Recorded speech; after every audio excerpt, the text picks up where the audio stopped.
On veut quand même qu'il y ait une transparence totale. Si nous, on est transparent au niveau du gouvernement dans l'argent qu'on nous donne, il faut que les organisations aussi soient transparentes. C'est-à-dire on doit savoir qui reçoit quoi et qu'est-ce qu'il fait. Parce que si on reçoit l'argent à notre nom, il faut qu'on sache à quoi l'argent doit être utilisé. Or là, on a quelques problèmes de lisibilité.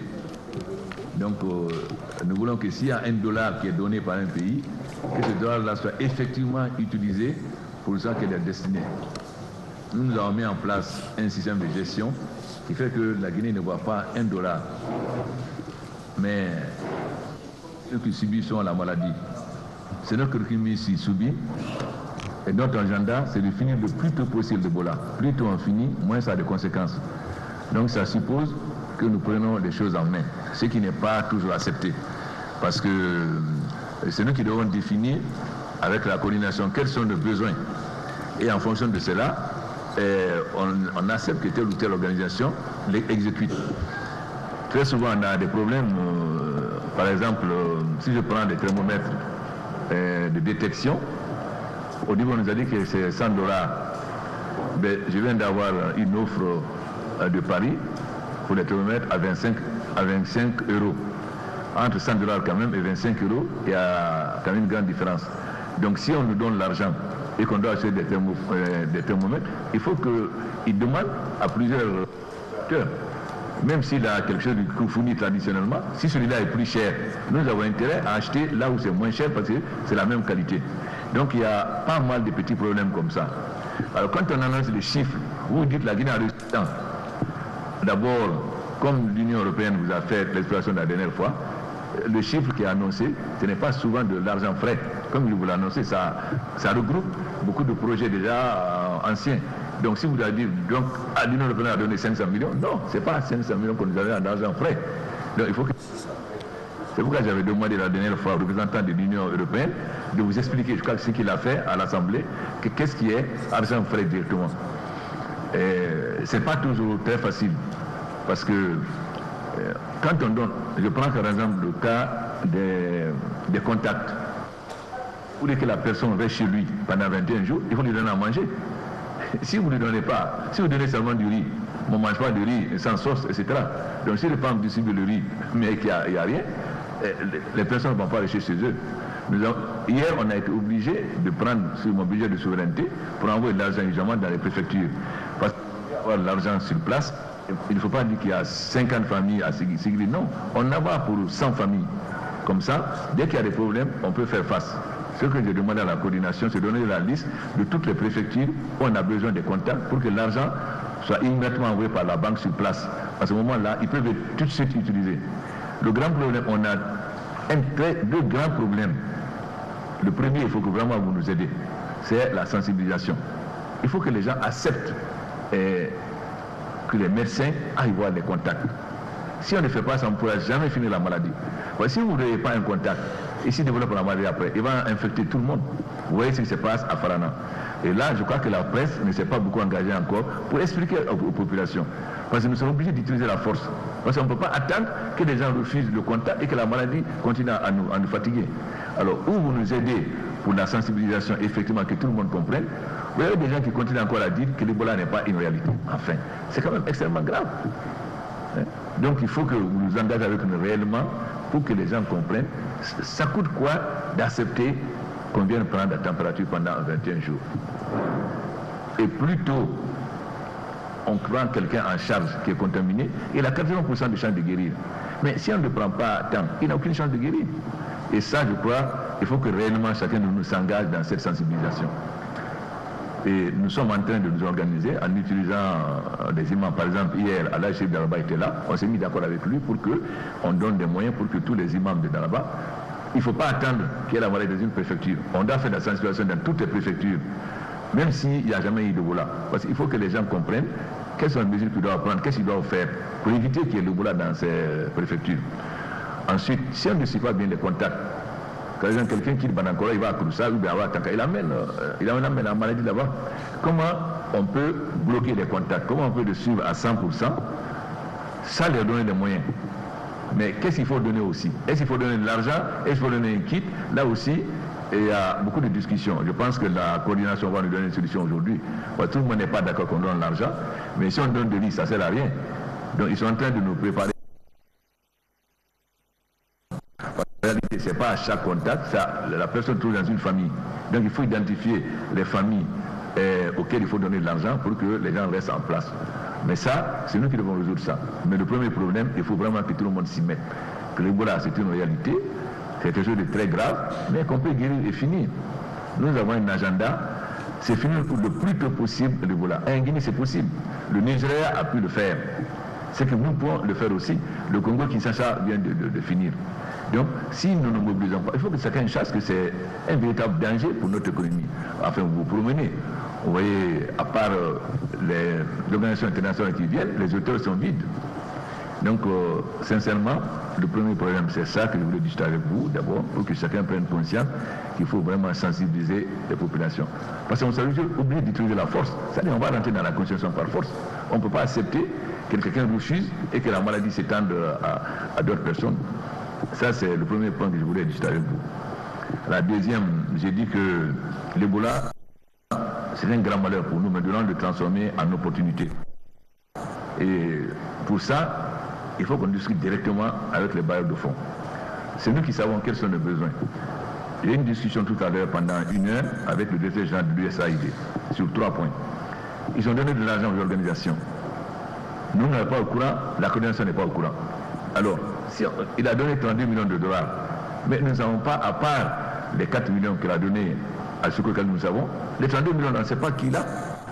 Donc je lui ai demandé de m'envoyer aujourd'hui la liste des dons. Comme ça, on va convoquer tout le monde demain avec la coordination. Vous avez reçu tant. Est-ce que pourquoi vous avez reçu? À quoi ça va être utilisé? Et nous décidons, voilà ce que nous attendons de vous. J'ai dit que la Guinée ne touchera pas $1. Nous décidons qu'est-ce que nous voulons. Une fois qu'on décide maintenant, ils diront, c'est l'UNICEF qui va exécuter, c'est une organisation qui doit exécuter. Ça veut dire qu'on ne peut pas détourner $1. Mais si nous, on doit être transparent, il faut qu'on exige la transparence des autres aussi. C'est pourquoi j'ai demandé en accord avec la Banque mondiale qu'on prenne un cabinet d'audit qui va auditer tout le monde, c'est-à-dire qui devra, vous avez reçu tant, qu'est-ce que vous en avez fait. À ce moment-là, on n'accusera pas le gouvernement, c'est un cabinet international qui va, on ne peut pas demander que nous, on soit transparent et que nos partenaires ne soient pas transparents. La transparence doit être totale. Ça, c'est la première chose. La deuxième, nous avons discuté de l'aide budgétaire. Mais là, j'ai dit d'attendre un peu, qu'on discute avec le ministre des Finances pour qu'on voit qu'est-ce qu'on a besoin et qu'est-ce qu'il peut faire. Le troisième, c'est l'électricité. Vous savez que les États-Unis ont fait Power Africa. Mais aucun pays francophone n'était dans ce projet. Et j'ai constaté que les États-Unis ne connaissent pas très bien le problème des barrages. Quand j'ai parlé de Swapiti au secrétaire d'État américain, qui ne savait même pas ce que c'était, on a longuement discuté. Mais quand le directeur général de l'USAID est venu, il a dit, nous sommes intéressés par les barrages. Donc je viens de lui expliquer quel est le problème que nous avons avec Swapiti. Bon, je ne vous apprends rien, vous savez que Garafili, Kaleta et Swapiti sont des barrages en cascade, contrairement aux autres barrages, et que Garafili ne peut donner ce 115 MWh d'étiage que si Kaleta lui donne de l'eau. Et c'est la même chose, Kaleta ne peut donner ses 250 MWh d'étiage si Swapiti ne donne pas d'eau. Donc ce que nous demandons en urgence, puisque Swapiti sera prêt à partir de mai, non pardon, Kaleta, il faut que tout de suite on trouve les moyens de financer la partie haute. Ça n'est pas les tribunes, ça prendra du temps pour mettre les tribunes, mais au moins qu'on nous aide à élaborer la partie haute pour que Swapiti puisse donner de l'eau tout de suite à Kaleta. Là, on aura au moins 75 MW et 250 MW, quelle que soit la période. Mais évidemment, la construction du barrage prendra plus de temps. Mais il faut qu'on donne l'étude de faisabilité du barrage, la totalité, qui prévoit de financer la totalité du barrage, mais dans un premier temps au moins, qu'on ait la certitude que d'ici la période d'étiage, Kaleta pourra recevoir l'eau de Swapiti. Donc il y a l'aide pour finir l'Ebola tout de suite.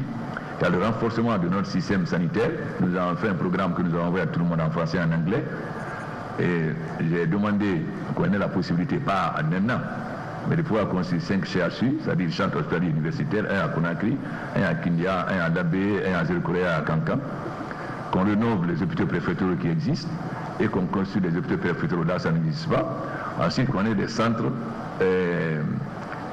des dispensaires, mais pas dispensaires traditionnels. Il faut un dispensaire où il y a bien sûr la sage-femme, mais aussi qu'il y ait un médecin. Et il faut aussi qu'on puisse avoir la possibilité par les laboratoires de détecter n'importe quel virus et de pouvoir soigner tout de suite.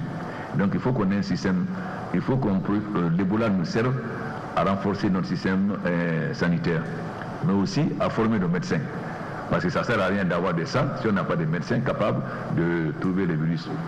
Et nous allons signer pendant le séjour du président Hollande l'accord entre Téliven et l'Institut Pasteur qui va former des médecins chercheurs ici et en France pour qu'on soit capable à l'avenir d'avoir des médecins guinéens capables de détecter n'importe quel virus et de soigner. Parce qu'il y a l'Ebola aujourd'hui, mais il y a la méningite, il y a le choléra, etc. Il peut y avoir d'autres maladies, on ne sait jamais. Donc il ne s'agit pas seulement de nous équiper pour lutter contre le choléra, il faut nous équiper pour être capables. Aujourd'hui, le Rwanda, grâce à l'appui qu'ils ont apporté à travers Palmer, le Rwanda aujourd'hui est en mesure, un hôpital performant qui peut lui permettre de détecter par eux-mêmes les virus et de soigner.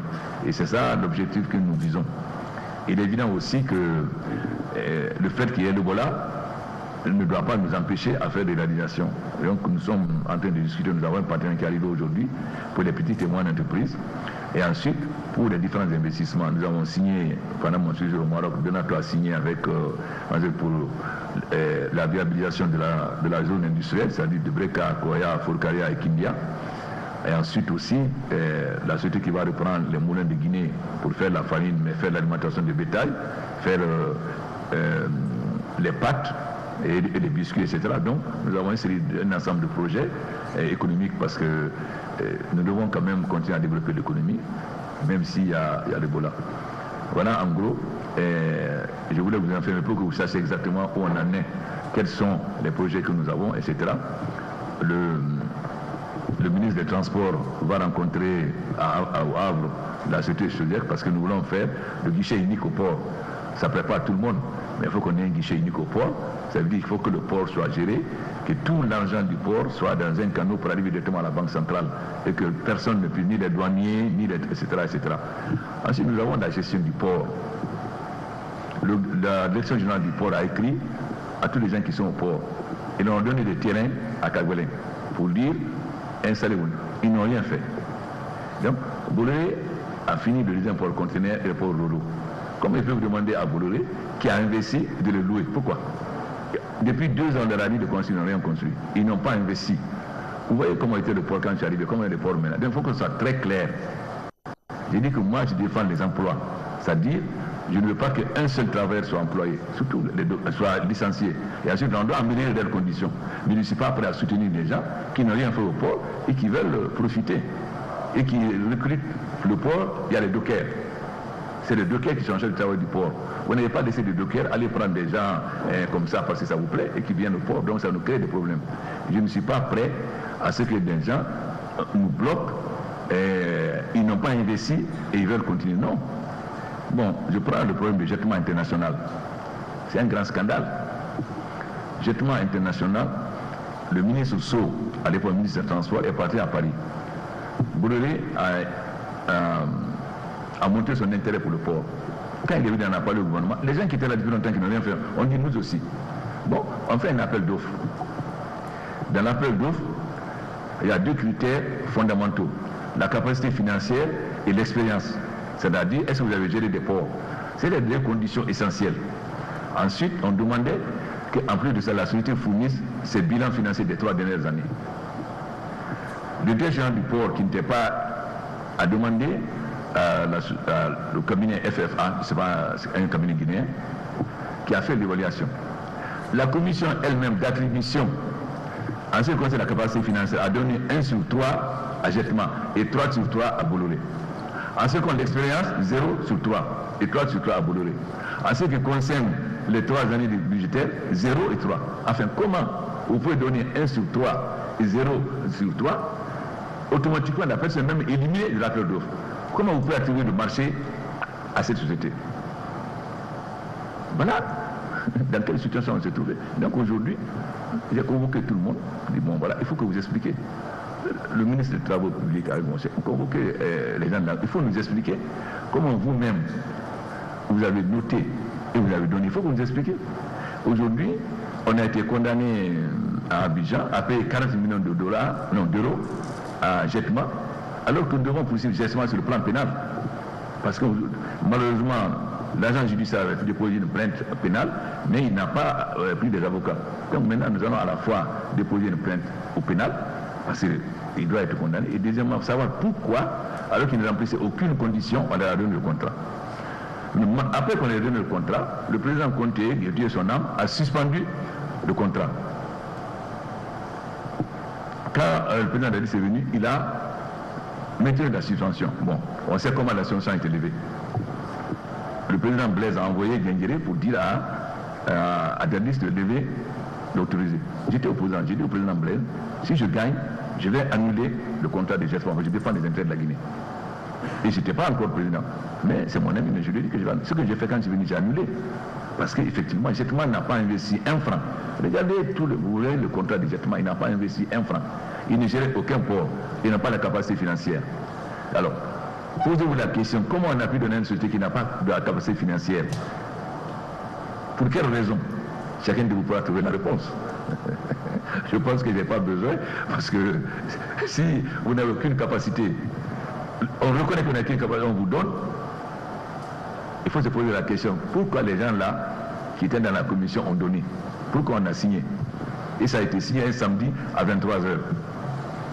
Bon, ensuite, non mais ça c'est vos pratiques. Vous étiez tous là, madame, vous étiez ministre. Yassine, vous étiez tous là. C'est votre travail. Bon, en plus, Jetma change les conditions. Parce que Chalouk a joué un grand rôle pour que Jetma, il avait 30%. Et Jetma, d'une façon unilatérale, remet dans un avenir tout ça en cause. Le ministre Ousmane a fait un dette pour dire que c'est illégal, c'est contre les intérêts du pays. Charles Bois, en jugement, j'ai appelé Sima pour savoir, il a gagné 2 fois en appel. Il dit, mais il faut que le chapeau que la Cour suprême a annulé, donc on va revoir ce dossier pour savoir pourquoi la Cour suprême a annulé. Donc tout ça, c'est quand même grave. Alors que nous avons la possibilité de faire condamner Jetma au pénal et de nous obliger à nous payer, c'est nous qui sommes condamnés en arbitrage. Et là aussi, on va savoir ce qui se passe. Donc nous avons décidé donc de reprendre un autre cabinet américain qui va s'ajouter aussi, pour que réellement, à l'arbitrage, d'abord qu'on dépose plainte au pénal et qu'on montre comment ça a été illégal. Il faut que... On a le ministre de NATO, enfin, Aliou Diallo, bon, et ils ont convoqué les membres de la commission. Expliquez-nous comment vous avez pu donner, voilà des chiffres que même vous avez donnés. Mais il ne peut pas expliquer. Mais il faut que nous explique. Vous ne pouvez pas donner une telle notation et donner, alors qu'automatiquement vous devez classer le dossier et l'exclure de l'appel d'offres. Donc il faut qu'on nous explique pourquoi ils ont donné. Moi je ne fais pas de chasse aux sorcières, mais quand les intérêts de la Guinée sont mis en cause, comment on va payer 40 millions d'euros à une société alors qu'on a raison? Bon, donc tout ça c'est parce que vous allez apprendre, voilà, il va attaquer. Moi j'attaque personne. J'ai donné le dossier, j'ai convoqué tout le monde, j'ai donné le dossier. Maintenant, allez vous expliquer et prenez une décision d'agent judiciaire dans le cas pour jouer son rôle. Et Aliou, en tant que ministre du Transport, il faut qu'il nous donne un dossier clair et qu'il s'explique avec ceux qui ont signé ces contrats. Ensuite, pendant les périodes de Roubola, je n'ai accepté aucune manifestation, ni de la mouvement, ni de l'opposition. Nous avons reporté les festivités à Mamou à cause de Roubola. Je n'accepterai pas. Si la majorité veut manifester, je vais appliquer la loi anti-casseur et les frapper. Si c'est l'opposition, je vais faire la même chose. Il n'est pas question que les gens fassent la pagaille au moment où je n'accepte ni de la majorité présidentielle ni de l'opposition. Aujourd'hui, tout le monde va se battre. Les gens sont au Parlement. C'est au Parlement qu'ils doivent discuter. Pourquoi, quand ils sont au Parlement, on va utiliser la rue? Je préviens tout le monde. La loi anti-casseur, c'est moi qui l'ai fait. C'est vous qui l'avez fait contre moi. Hein? Bon. Bon, c'est une loi qui existe, on va l'appliquer. Vous savez que si vous avez convoqué une manifestation qui a des dégâts, c'est vous qui payez. Jusqu'à présent, on n'a pas appliqué. Moi, on me l'a appliqué. Maintenant, je vais l'appliquer aussi parce que la démocratie ne peut pas dire la pagaille. Il faut, malheureusement, le patriotisme n'est pas quelque chose. Comme on sait que la Guinée va de l'avant, on va faire la pagaille pour dire que la Guinée est instable. L'avenir de l'Europe est un très grand symbole. Pendant que nos voisins ferment les frontières, mais quand ton voisin dit que ton chien a la rage, tout le monde se méfie. S'il y a une panique internationale, parce que nos voisins ont fermé leurs frontières. Mais malgré ça, quand le président Hollande vient, ça montre que tout le monde peut venir en Guinée. Donc, Tout le monde doit se mobiliser pour ça. Au lieu de ça, on commence à dire ceci, cela, etc. On n'en est pas venu pour le député pour la Guinée. Il y a le Parlement. Et les députés n'ont qu'à aller au Parlement. Mais je n'accepterai plus de pagaille. Et j'ai prévenu le procureur. Maintenant, quelqu'un m'insulte, on le poursuit. Je n'ai même pas besoin de dire. La loi dit, quand il y a injure au président, on doit le poursuivre. C'est moi qui refusais avant. Et le procureur maintenant, allez-y. Donc je préviens tout le monde. Quelqu'un me diffame ou m'insulte, le procureur va le poursuivre. Et je n'interviendrai pas. Personne ne doit compter sur moi pour faire la grâce. S'il est condamné, il fera les 3 mois ou les 6 mois. Il faut que ça soit très clair. Donc, maintenant, la pagaille, là, c'est fini. La démocratie, ça ne veut pas dire la pagaille. Les Sénégalais viennent de manifester, une très grande manifestation, mais s'il y a quelque chose de cassé. Les gens même étaient avec les enfants. La manifestation ne veut pas dire que vous allez casser les maisons et les véhicules des gens. Ça aussi, c'est fini. Il faut que je vous prévienne. Moi, je n'accepterai plus la pagaille en Guinée. Je respecte les lois, mais votre droit va avec le droit des autres. Votre droit de manifester ne vous donne pas d'autorisation d'aller casser les maisons des gens ou des véhicules. Ça aussi c'est fini parce qu'on a terrorisé les gens. Ah, on va casser ta maison. Ça aussi c'est fini. Et les gens n'auront plus peur parce qu'on va casser leur maison. C'est ça qui fait peur à beaucoup de gens. Tout ça c'est fini. Voilà en gros ce que je voulais dire du débat. Maintenant, la démocratie ne va pas dans le désordre. On peut manifester partout, mais on n'est pas en guerre. La seule guerre que nous avons, c'est la guerre contre l'Ebola. Alors, et aussi, il faut que les journalistes se mettent en règle. Vous avez discuté, mais il y a trop d'anarchie en Guinée. Hein? Si tout le monde doit respecter la loi, vous dites que vous êtes responsable. Un responsable, c'est respecter la loi. Ce n'est pas RFI qui va décider ce qui se passe en Guinée. Nous donnons une accréditation à un journaliste. Ils ont décidé un autre journaliste. Mais RFI n'a pas envie d'avoir une équipe. Ils sont dans la même situation que BBC ou Africa numéro 1. Ce n'est pas eux qui vont décider ici. Si nous donnons une accréditation à BBC, on donnera une à RFI. Ils sont contents ou pas, on s'en fout. RFI n'a pas une spécialité par rapport à BBC ou à Africa numéro 1. Ils sont tous sur la même situation. Et si ce que nous appliquons à BBC, Africa numéro 1, c'est ce que nous appliquons à RFI. Et si quelqu'un n'a pas l'accréditation qui intervient, on va le poursuivre judiciairement. Il faut que tout ça soit très clair. Moi, je respecte la liberté de la presse, mais je accepte la pagaille avant. Si vous n'avez pas de droit de même, pourquoi vous émettez? Est-ce que vous avez... Non, soyez en règle. Si vous êtes en règle, on reste tranquille. Toute la pagaille qu'il y a là, on va mettre fin. Et le ministre n'a pas à dire, j'attends que les gens... Non, on applique la loi. Vous n'êtes pas en règle, on vous donne un délai. Ce n'est pas vous à décider du délai. Le ministre n'a pas dit non, je dis à Macanela, ce n'est pas eux qui décident du délai. Nous donnons un délai. Celui qui n'est pas prêt dans ce délai, on arrête sa radio ou son journal. Chacun va respecter la loi en Guinée. Celui qui ne respecte pas, on applique la loi. Moi, je suis venu pour travailler, pour changer la vie des Guinéens, pas pour écouter les cadres, on en connaît n'importe quoi. Ce qui m'intéresse, c'est est-ce que je vais changer la situation des paysans, est-ce que je vais changer la situation des femmes, est-ce que je vais changer la situation des jeunes, est-ce que la Guinée va avoir le destin qu'il méritait. Il faudrait que vous soyez un peu plus. Lisez le programme de Laurent Blé en 1950 pour voir quelle était la Guinée était destinée à quoi. On aurait dû être aujourd'hui le pays le plus avancé d'Afrique de l'Ouest. C'est nous qui devons donner du courant, du riz, tout ça aux autres, etc. Au contraire, nous n'avons pas de courant, etc. Donc, ça va finir. Donc, je n'accepterai pas que les cadres qui ont mis ce pays à terre. La deuxième République, c'est un crime économique contre la Guinée. Je l'ai dit à Kassori, je l'ai dit à tout le monde, et je vais le démontrer que c'est un crime économique contre la Guinée, un crime social, un crime financier. Nous en déplaise, madame, et je vais le démontrer. Et je vais vous démontrer que le continent n'a rien à voir dedans. Mais il faut que je dise la vérité. Celui qui est en Guinée, vous avez honte quand vous voyez les routes, les maisons.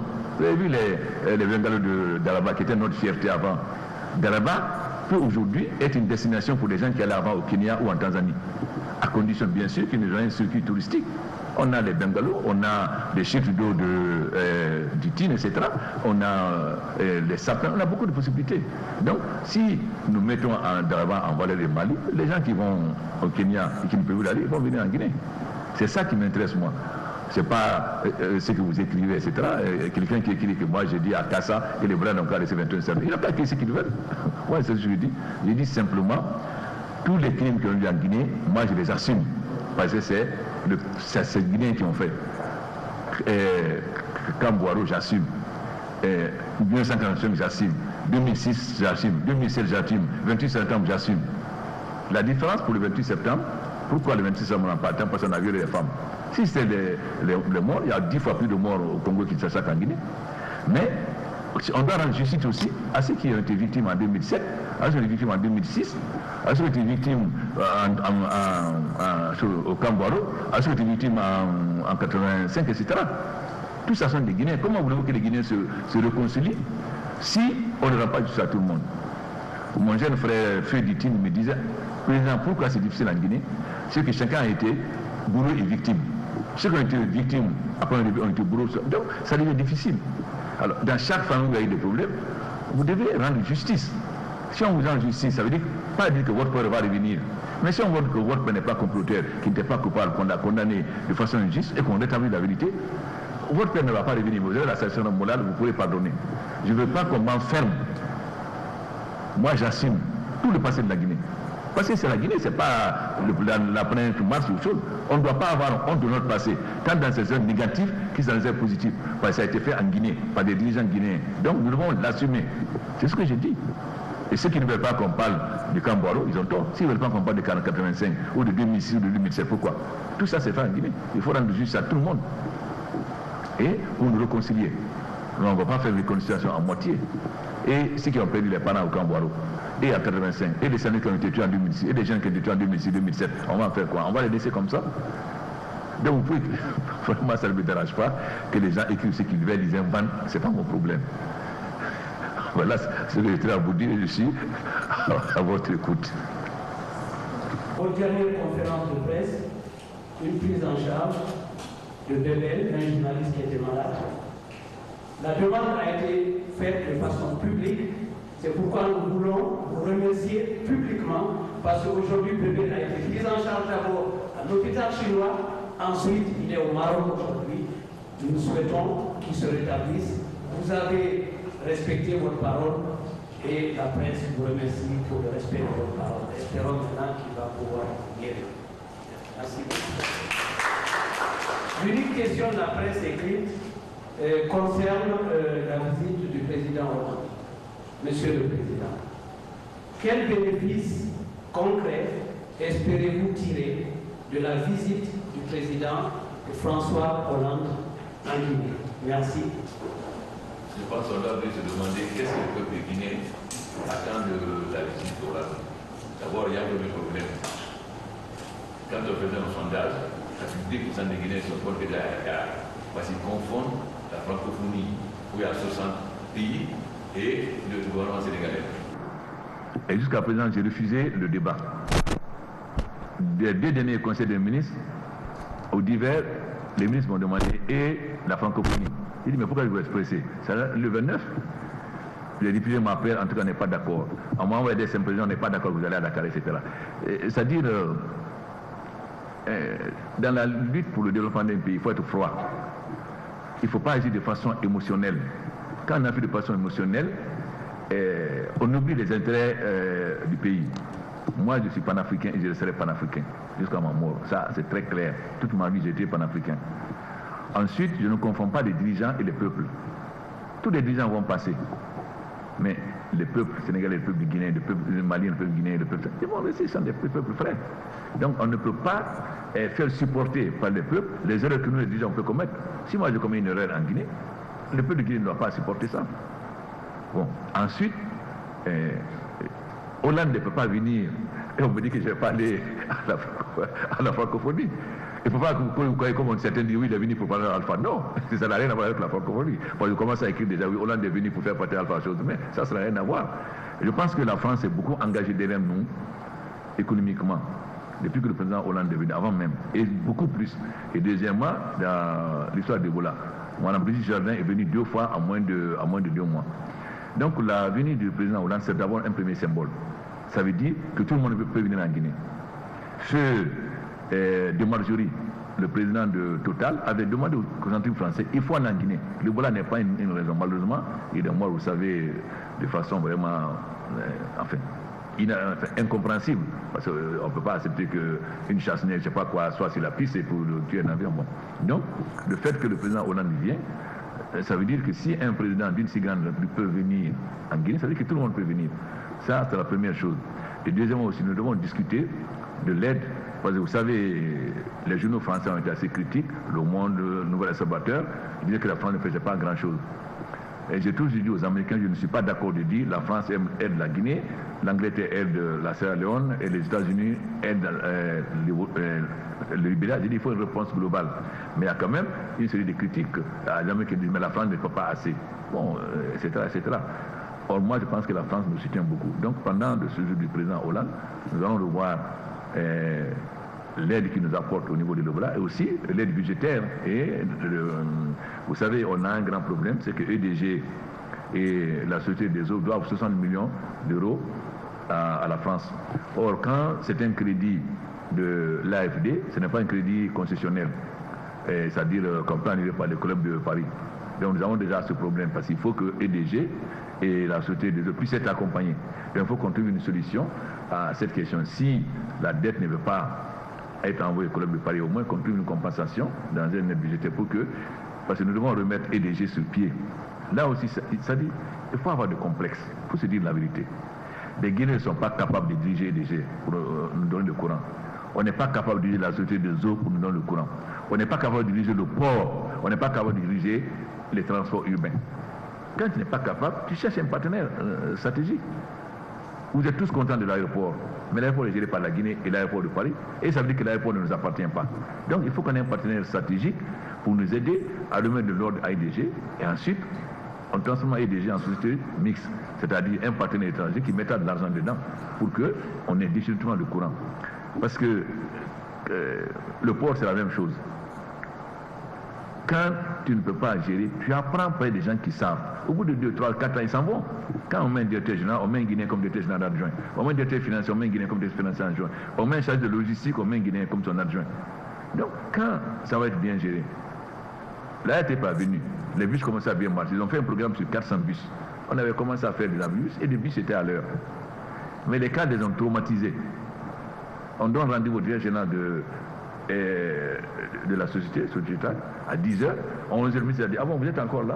À midi, ah, vous êtes encore là? Mais ils ont traumatisé, les gens sont partis. Comment marchent les bus aujourd'hui? Donc il faut qu'on trouve un partenaire stratégique pour qu'on ait un service de bus qui marche réellement, qui soit bien entretenu et qui sont à l'heure. Bon, aujourd'hui, nous avons lancé un appel d'offres avec la Banque mondiale. Il y a 3 sociétés qui ont soumissionné. Donc nous allons voir les conditions financières. Mais nous n'allons pas faire ce qu'on a fait avec Hydro-Québec. C'est-à-dire qu'on ne va pas donner à une société de faire n'importe quoi. On va mettre des critères de performance et ensuite un engagement qu'au bout de redressement, vous allez participer comme actionnaire. Donc il faut qu'on redresse d'abord. EDG d'abord doit fonctionner comme une société. D'abord, on va mettre en place le conseil d'administration qui n'existe pas. Il faut d'abord qu'il y ait un conseil d'administration aussi. Et les gens font n'importe quoi. C'est la même chose pour les universités. Il n'y a pas de conseil d'administration. Donc les recteurs font ce qu'ils veulent. D'ici la fin de l'année, au plus tard janvier, on va mettre tous les conseils d'administration en place. Au moins, il y aura des gens pour suivre ce que le directeur général fait ou ce que le recteur fait. Bon. Et l'université, c'est un grand problème. On perd beaucoup d'argent dans les universités privées qui forment des chômeurs parce que très souvent, il y a des professeurs qui n'ont même pas la licence. C'est pourquoi nous sommes décidés à développer des universités publiques pour qu'on gaspille moins d'argent dans les universités privées et surtout les écoles professionnelles. Nous avons un financement du fonds saoudien pour, je crois, 5 ou je ne sais pas combien d'écoles professionnelles de haut niveau. Bon, ensuite, nous avons le roi du Maroc qui va construire par sa fondation une école professionnelle à Symphonia et un hôpital. Donc je pense que l'arrivée du président Hollande, en plus du symbole que c'est que nous allons discuter concrètement de ce que nous attendons de la France. D'abord permettre aux entreprises françaises de devenir de nouveau et ensuite comment ils peuvent nous aider pour accompagner EDG et la société des eaux, etc. Et aussi nous soutenir sur le plan budgétaire, mais aussi nous défendre au niveau de la Banque mondiale et du Fonds monétaire, etc. Parce que la France est quand même une des grandes puissances qui compte au Fonds monétaire à la Banque mondiale, sans compter... et le président Hollande nous a très très bien accompagnés, la France nous a très bien accompagnés, et ce voyage va être le point culminant de cette rencontre. Mais je pense que chacun de vous a son idée. Moi, je ne suis pas omniscient ou autre chose. Chacun de vous a son idée. Chacun de vous sait. Est-ce que vous attendez quelque chose d'Hollande? Est-ce que vous avez un message président? Ah, on veut que vous dites ça à Hollande. Moi, je n'ai pas la prétention de tout connaître. Je suis prêt à écouter les conseils ou les choses que vous pensez qu'on peut demander au président Hollande. Je suis ouvert. Parce que on peut pas, avec un doigt, on ne peut pas soulever quelque chose, mais avec plusieurs doigts, on peut soulever. Donc, je n'ai pas la prétention d'être un doigt. Là, si vous avez des suggestions sur le voyage d'Hollande, moi, je suis à votre écoute. Actualité oblige, nous savons que le président François Hollande va effectuer cette semaine une visite chez nous. Mais aussi, nous savons bien que l'opposition a annoncé la reprise de ces manifestations si toutefois ces revendications politiques ne sont pas satisfaites. Monsieur le Président, qu'en dites-vous? La seconde question, Monsieur le Président, des sérums contre Ebola sont annoncés par Médecins sans frontières pour le mois de décembre. Monsieur le Président, est-ce que vous pouvez nous parler de ce projet, surtout de son avancement? Je vous remercie. Moi, je ne suis pas au courant que Médecins sans frontières a annoncé un vaccin pour décembre. Ça, c'est la première nouvelle. Ce que je sais, il y a plusieurs qui disent qu'ils vont trouver le vaccin, etc. Bon, pour le moment, personne n'a dit qu'il a le vaccin. Le Canada a dit qu'il a un vaccin, l'Angleterre dit qu'il a un vaccin, quoi, les Japonais, etc. Mais à ma connaissance, je n'ai jamais entendu Médecins sans frontières dire qu'ils ont trouvé. D'abord, Médecins sans frontières ne peuvent pas trouver le vaccin. D'abord, premièrement, c'est les laboratoires. Médecins sans frontières, ce n'est pas un laboratoire, ce sont des médecins. Donc, ils ne peuvent pas trouver un vaccin. Ce sont les laboratoires. La question qu'on peut se poser, pourquoi l'Ebola existe depuis 30 ans, pour qu'il n'y ait pas de vaccin? Tout simplement parce que c'est une maladie des pauvres. Si l'Ebola avait atteint la France, l'Angleterre ou les États-Unis, il y a longtemps qu'on aurait trouvé le vaccin. Mais comme c'est une maladie des pauvres, bon, aucun laboratoire, si vous trouvez un vaccin contre la grippe, vous allez vendre, je ne sais pas combien de millions. Mais contre l'Ebola, il y a combien? Il y a combien que vous achetez? Donc, pour l'Ebola, il faut que ce soit les gouvernements du monde développé qui financent la recherche. Parce que le laboratoire, s'il trouve un vaccin, il faut qu'il bénéficie. C'est-à-dire qu'il faut qu'il vende le vaccin suffisamment pour être bénéficiaire. Mais si vous prenez un vaccin pour je ne sais pas combien d'habitants, vous n'avez pas intérêt. Donc aujourd'hui, c'est les gouvernements qui doivent, c'est-à-dire les gouvernements centraux des États-Unis, de l'Union européenne, qui doivent financer la recherche pour trouver le vaccin. C'est valable pour le sida. Tout le monde s'est battu pour trouver le vaccin. Ils ont pour trouver au moins les antiviraux. Parce que le sida, c'était commencé aux États-Unis et partout. Comme ça touchait les grands pays développés, tout le monde s'est battu. Donc, l'Ebola n'étant une maladie des pays pauvres, comme a dit Jim King, le président de la Banque mondiale, on soigne les riches, on laisse mourir les pauvres. Donc, nous devons nous battre pour que ce soit les gouvernements qui financent la recherche pour trouver le vaccin. À ma connaissance, moi, j'ai jamais entendu d'abord MSP dit, je vais utiliser tel médecin, tel vaccin, mais il ne peut pas dire qu'on a fait un vaccin. Il ne peut pas, ce n'est pas le rôle. Bon, et en ce qui concerne, quelle revendication politique? Lorsqu'il y a eu la rencontre avec Saïd Jini, quel a été le point d'accord? Un, le choix de l'opérateur pour les élections par appel d'offres. Il y a un appel d'offres, tout le monde a participé.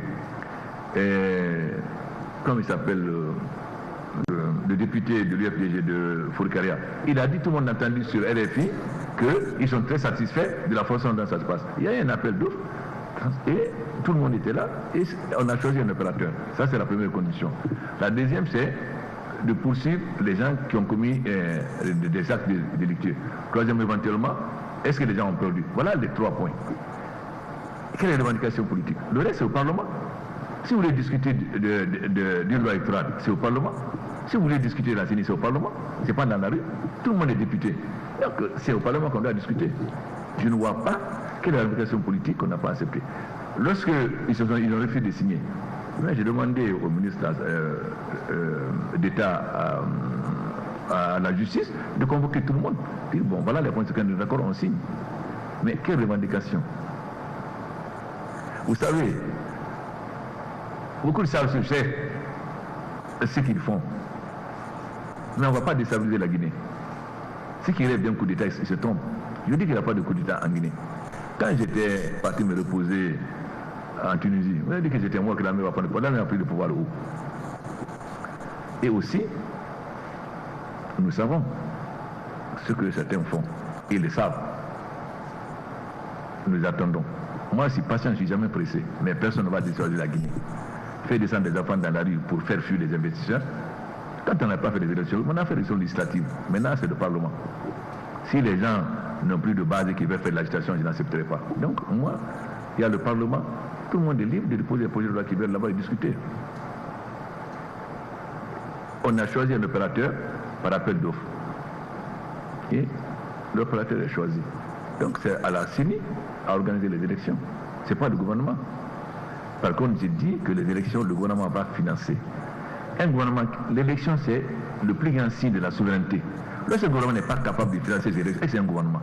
Si c'est l'étranger qui doit financer votre élection à votre part. Donc, j'ai dit, le Sénégal finance les élections, le Burkina finance les élections, etc. Le Mali finance. Pourquoi nous, ce sont des gens qui doivent financer notre élection? Un gouvernement qui n'est pas capable de faire face à ses dépenses de fonctionnement n'est pas un gouvernement. Qu'on ait un soutien extérieur pour les investissements, oui. Mais si on n'est pas capable de payer les salariés, si on n'est pas capable de faire face à nos besoins, on n'est pas un gouvernement. Un État doit être capable de faire face à des dépenses de fonctionnement. Et le symbole de la souveraineté d'un État, c'est les élections. Si c'est l'étranger qui doit décider pour vous, vous n'êtes pas indépendant. Donc j'ai été très clair. L'État guinéen va prendre en charge des élections. On ne veut plus de soutien. Que les gens nous soutiennent pour la santé, pour la justice, pour l'infrastructure, bien, mais pas dans notre souveraineté. On n'acceptera plus que les ONG aillent discuter de ce qu'on doit faire comme le pays en Parlement. Ce n'est pas les ONG à décider. Est-ce que c'est les ONG qui décident en France ou aux États-Unis qu'est-ce que c'est le code électoral et comment on doit voter? Il faut qu'on perde ce complexe. Les gens ne doivent pas nous prendre pour les enfants. On n'a pas à décider à notre place. Moi, le rôle des ONG, à partir du moment où il y a un Parlement, est-ce que c'est les ONG qui proposent les lois, qui font voter les lois en France ou c'est le Parlement? Alors, il faut cesser d'avoir ce complexe. Moi, je veux qu'on respecte la Guinée. Mais pour essayer la Guinée, il faut qu'on se fasse respecter. Et je n'accepte rien. Quand une organisation internationale me dit, je suis d'accord. Si vous dites, vous allez recevoir à 11h, je les appelle, mais la présidence, c'est pas vous qui fixez. C'est pas vous qui me dites à quelle heure je dois recevoir les gens. C'est moi qui décide l'heure. Et je n'accepte pas. Et je vous dis, je vous reçois à midi. Mais est-ce que quand ils vont en France, aux États-Unis, ils vont dire à Obama, vous nous recevez à 11h? Et ils ne sont pas fous. Pourquoi ils vont le faire en Guinée? C'est que nous ne voulons pas nous faire respecter. N'importe qui vient, le président doit le voir. Pourquoi? Ça veut dire que ce n'est pas des ONG qui vont nous diriger. Et je n'accepterai aucune pagaille. Il y a le Parlement. Le Parlement est fait pour voter les lois. S'il y a un problème, vous proposez, vous discutez au Parlement. Si vous gagnez, vous gagnez. Si vous ne gagnez pas, vous ne gagnez pas. Je veux savoir quelle revendication. Moi, je suis président de la République, je parle n'importe où. Et je suis en campagne. Mais je suis président de toute la Guinée. Si je décide de dans la Zéro, je fais. Si je dis à Yébou, je fais. Il faut que ça soit très clair. Je n'accepterai plus la pagaille. Et je sais qui veut faire la pagaille. Il sait quoi. Et je ne le rencontrerai pas. Moi, je suis un combattant. Je suis habitué à me battre. Je n'ai pas besoin de discuter. Mais les 3 quarts de l'argent vont venir. Qu'est-ce que c'est l'argent? Moi, je n'ai pas l'argent à donner à des hommes politiques. Moi, l'argent, c'est pour développer la Guinée. Je ne suis pas là pour corrompre les gens. Mais ils vont savoir maintenant que la Guinée, ce n'est plus la pagaille. Ça, c'est très clair. Je les ai prévenus. Et le ministre va les prévenir encore. Il y a le Parlement. On vote les lois. On doit décider là-bas. Il faut que ça soit très clair. Ni de la majorité, ni de l'opposition, je n'accepte plus de pagaille. Tant qu'on a l'Ebola, on ne va pas faire des manifestations. Et surtout les manifestations aussi, manifestations pacifiques. Ce n'est pas dire qu'on casse les véhicules des gens ou les maisons des gens. Ça doit être très clair. Je crois que la précision est importante. Vous avez dû évoquer le Sénégal avec la francophonie qui se tiendra le 29 et 30. Les Guinéens voudront bien savoir, est-ce que M. le Président Alpha Condé participera à ce sommet? On sait que les relations n'ont pas été tendres ces dernières semaines entre la Guinée et le Sénégal. Et nous apprenons également que le président français Hollande, attendu en Guinée le vendredi, aurait souhaité être reçu par M. le Président vous-même à l'absence des ministres du gouvernement et des diplomates accrédités en Guinée. Que dites-vous? Merci. Non, d'abord, la francophonie, ce n'est pas l'affaire du Sénégal. C'est l'affaire de 60 pays. L'année dernière, c'était au Congo-Kinshasa. Cette année, c'est à Dakar. Ça peut être, je ne sais pas moi, à Bamako, ou bien à Lomé, etc. Il ne faut pas mélanger les choses. La francophonie n'a rien à voir avec les relations entre le gouvernement, entre la Guinée et le Sénégal. Ça, c'est des relations bilatérales. Ensuite, sur le plan personnel, mon plus grand soutien de tout temps a été le président Diouf. Quand en 1991, j'ai failli être victime, je ne me suis pas refusé dans une ambassade occidentale, je me suis refusé à l'ambassade du Sénégal. Et le président Diouf m'a soutenu, il m'a envoyé son armée, etc. Et il m'a toujours soutenu. Comment le président Diouf fait arriver à la fin de son mandat et moi je ne suis pas là pour lui rendre hommage? Ne serait-ce que sur le plan personnel déjà, pas sur le plan des relations entre la Guinée et le Sénégal. Ensuite, la deuxième chose, c'est la francophonie, c'est 60 pays. Il ne faut pas réagir de façon émotionnelle. Moi, j'étais très clair. Je n'ai jamais critiqué un président. Mais j'ai dit que je tire les leçons. Le pomme de terre ont pourri, le tomate ont pourri. Ok, ça ne pourrira plus. On a déjà intérêt à Timbi Madina. On va poser la première pierre et on va transférer les pommes de terre sur place. Donc, quand vous avez les chips ou la purée, ça ne pourrit pas. Les tomates, c'est pareil. Nous sommes en train de voir l'usine de Mamou. On va les lancer une usine de Mamou pour que nos tomates ne pourrissent plus. C'est-à-dire qu'on ne doit plus être dépendant de nos voisins en ce qui concerne nos produits agricoles. On les transforme, on fait de l'agroindustrie, on transforme pour que nous ne soyons plus victimes qu'on ferme les frontières ou autre chose, etc. Nous allons relancer la production de thé et d'usine de Massanta, comme nous avons fait pour Dabola. Nous allons relancer l'usine de tapioca, des choses de Garia, choses à Farana. Nous allons développer l'usine de l'huile de riz de palme pour qu'on transforme chez nous, etc. C'est-à-dire, il faut que nos matières premières agricoles soient transformées sur place et que nous n'exportons que le produit fini et qu'on soit moins dépendant des pays voisins. Puis ils ont démontré qu'en cas de problème, ils nous abandonnent. Nous, on n'abandonne à personne. Moi, je ne fermerai jamais mes frontières avec un pays. Parce que je suis là pour qu'il y ait l'unité africaine. Mais cesser d'avoir des réactions émotionnelles. On ne fait pas la politique, on ne développe pas un pays par des réactions émotionnelles. C'est vrai que ça fait mal. Oui, mais moi, ce que je dis aux gens, quelle est la meilleure vengeance? Quand quelqu'un te fait du mal, toi tu lui fais du bien. C'est la meilleure vengeance qu'on peut faire à quelqu'un. Mais je sais que tous les Guinéens sont mécontents. Mais ça va donner une leçon aussi. Qui dit peu le mannequin guérisé au Chouma? Est-ce que vous savez qui est le mannequin guérisé au Sénégal? Ça va vous donner aussi à réfléchir. Quand on est dehors, on est Guinéen. On n'est pas peu, on n'est pas mannequin, on n'est pas guérisé, on n'est pas sous-sous.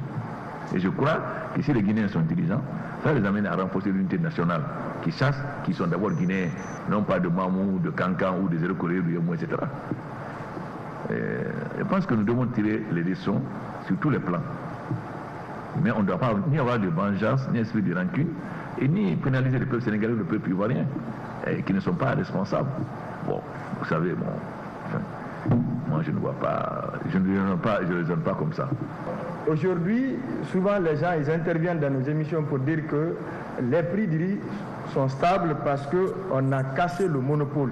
Et beaucoup estiment aujourd'hui qu'en supprimant tout et en donnant l'exploitation du quai Roro au groupe Bolloré, ça va amener encore à mettre en place un autre système de monopole. Est-ce que le transport des produits encore ne sera pas revu à la hausse? Et la dernière question, vous dites que quelle revendication? Je complète la question de Abdallah. C'est bien la recomposition de la CENI. Les membres de l'opposition étaient hier devant la presse. Ils ont dit qu'aujourd'hui, la loi 016 qui a mis cette CENI en place, aujourd'hui, elle ne tient plus la route parce qu'il n'y a plus de parité au sein de cette institution. Merci, Monsieur le Président. D'abord, est-ce que vous savez ce qu'est un Roro? Non, quand même, vous êtes des intellectuels. Un Roro, c'est ceux qui amènent des camions. Qu'est-ce que ça a à voir avec le riz? Non, c'est-à-dire, informez-vous. Vous avez les conteneurs. Vous pouvez amener les véhicules tout par les conteneurs. Vous avez ensuite le port autonome avec le rôle, c'est-à-dire font transport des véhicules. Mais qu'est-ce qui se passe? Les gens là, ils n'ont rien fait pour qu'il y ait la place pour décharger les véhicules. Ils sont là depuis combien d'années? Ils n'ont pas investi un franc. On leur a donné des terrains à Cagbelin, ils ont refusé. Pourquoi voulez-vous que le port demande à Bolloré de faire les espaces aménagés pour qu'on puisse débarquer? Parce que la dernière fois, on nous avait dit qu'on peut avoir 1000 bateaux. Moi, j'ai dit je veux 2000. Donc, comment voulez-vous que quelqu'un qui n'a pas investi un franc? D'abord, il faut savoir quelle concurrence. Jetma, c'est-à-dire Grémy à 70% de Roro. Où est la concurrence? Quand vous avez 70%, vous savez, où est la concurrence? Ce n'est pas un monopole. Il y a déjà un monopole, mais quelqu'un qui n'a rien investi. On demande à l'autre d'investir, de faire des terrains pour pouvoir dégager des véhicules. Lui, il va investir des millions d'euros et vous allez donner ça à quelqu'un qui n'a rien investi, qui a 70%, pour qu'il n'a pas investi. Non, il faut quand même être patriote. Les gens ne veulent pas investir en Guinée. Ils donnent l'argent aux gens. Et vous venez les défendre. Demandez aux dockers. Les dockers n'ont pas dit. À bas le saut de sous-traitant, tout le monde n'a pas entendu les dockers. Dit à bas le saut de sous-traitant, c'est moi les dockers. Qui va faire la grève au port? Qui est le docker qui va suivre? Ce qui m'intéresse, moi, c'est développer la Guinée et donner du travail aux travailleurs. Ce n'est pas permettre aux gens qui n'ont jamais investi à continuer à gagner de l'argent sur le dos de la Guinée. Si vous donnez de l'argent pour que les défendez, c'est votre problème. Ça me fait ni chaud ni froid. Moi, je lutte contre les monopoles. Et tout le monde est libre. Tout le monde est libre d'investir au port. Pourquoi ils n'ont pas investi? Si tu n'investis pas, alors quelqu'un, tu ne connais pas d'hôtel, de sur la commission d'hôtel, tu vas dire donne-moi la gérance. Mais parce que tu es gérant d'hôtel, tu ne construis pas. Mais si tu veux gérer, tu construis l'hôtel. Quelqu'un ne va pas construire du monde, moi je vais gérer cet hôtel. Mais enfin, il ne faut pas se foutre du monde. Donc soyez un peu patriotes. Informez-vous avant d'être les véhicules des gens qui veulent mettre la Guinée à terre. Moi je n'ai peur de personne en Guinée. Celui qui n'investit pas, celui qui investit, je le donne. Mais depuis que j'ai dit guichet unique, ce sera, ils veulent vendre. Mais guichet unique, ça empêche maintenant les gens de prendre de gauche à droite. Tout va dans un tuyau à la Banque centrale. Évidemment, les gens ne sont pas contents. On ne peut pas continuer à gérer le pays pour que le pays soit à terre. On doit gérer, quand on dit libéralisme, ça veut dire que tout le monde est sur le même pied d'égalité. Yacine paye 10% de taxes, Mme Bella doit payer 10%. Mais si vous dites à Yacine de payer 10% et Mme Bella de payer 50%, où est le marché? Le marché, ça veut dire que tout le monde est mis sur le même plan d'égalité. Et nous allons faire en sorte que le peuple guinéen ne souffre pas de monopole de l'avitaillement. Mais si on donne la liberté d'importer le riz, si Yacine importe 1 million de tonnes de riz et vend à 180 000, et que Mme Diallo veut vendre à 200 000, pourquoi je vais empêcher Diallo de vendre à tout le monde? Pourquoi? Là, il a le monopole. Non, s'il vend moins cher que l'autre, il importe comme il veut. C'est ça, quand on dit libre marché, ça veut dire que tout le monde est sur le même pied d'égalité, tout le monde respecte la loi. Maintenant, c'est la concurrence qui joue. Celui qui est plus performant, il gagne. Donc, vous avez dit l'autre qui est plus performant, non, pour la concurrence, il vend à 180 000, permettant de vendre à 200 000. À ce moment-là, où est le libre? Non, soyez sérieux. Ensuite, j'étais toujours contre la CENI politique. Qui a décidé la CENI politique, la parité? C'est pas moi. J'ai toujours été contre. J'ai été pour une CENI indépendante. Une CENI politique n'est pas une CENI, mais c'est eux qui ont décidé la CENI. Et ils ont envoyé des délégués. Pourquoi dire qu'il n'y a pas de parité? Est-ce qu'on a changé les membres qui sont là-bas? Est-ce qu'on a changé les représentants? S'ils n'ont plus d'influence sur les représentants, ça c'est leur problème. Est-ce qu'on a changé la commission de la CENI? Est-ce que les membres qu'ils ont envoyés, on les a enlevés? Ils sont là. Mais si tu n'es plus capable d'avoir un contrôle sur ton... Si moi je ne suis pas capable d'avoir un contrôle sur mon militant, c'est mon problème. C'est politiquement je ne suis pas capable. Mais on n'acceptera jamais, s'ils veulent changer, donc aller au Parlement. Une loi, une autre loi de change, ils sont au Parlement, ils n'ont qu'à faire une proposition de loi. Ce n'est pas la rue, et ce n'est pas le gouvernement. Si moi je vais changer la loi, je dépose une loi. Non, il faut quand même cesser ce petit jeu-là. Vous ne pouvez pas demander une chose, la même qu'on ne veut pas demander son contraire. C'est eux qui ont demandé la CENI avec parité. Mais si tu as quelqu'un qui ne te suit plus, donc cette comédie-là, c'est fini. Il y a un Parlement, ils veulent le mener à caler. Et puis celui qui crie là, quoi? Il va mettre qui dans la rue? Si je ne le mets pas, on va voir. Et il saura qu'il y a un gouvernement ici maintenant. On le dit. Donc ces histoires-là de dire la CENI n'est plus... Mais c'est eux qui l'ont mis. Ils n'ont qu'à proposer des projets de loi.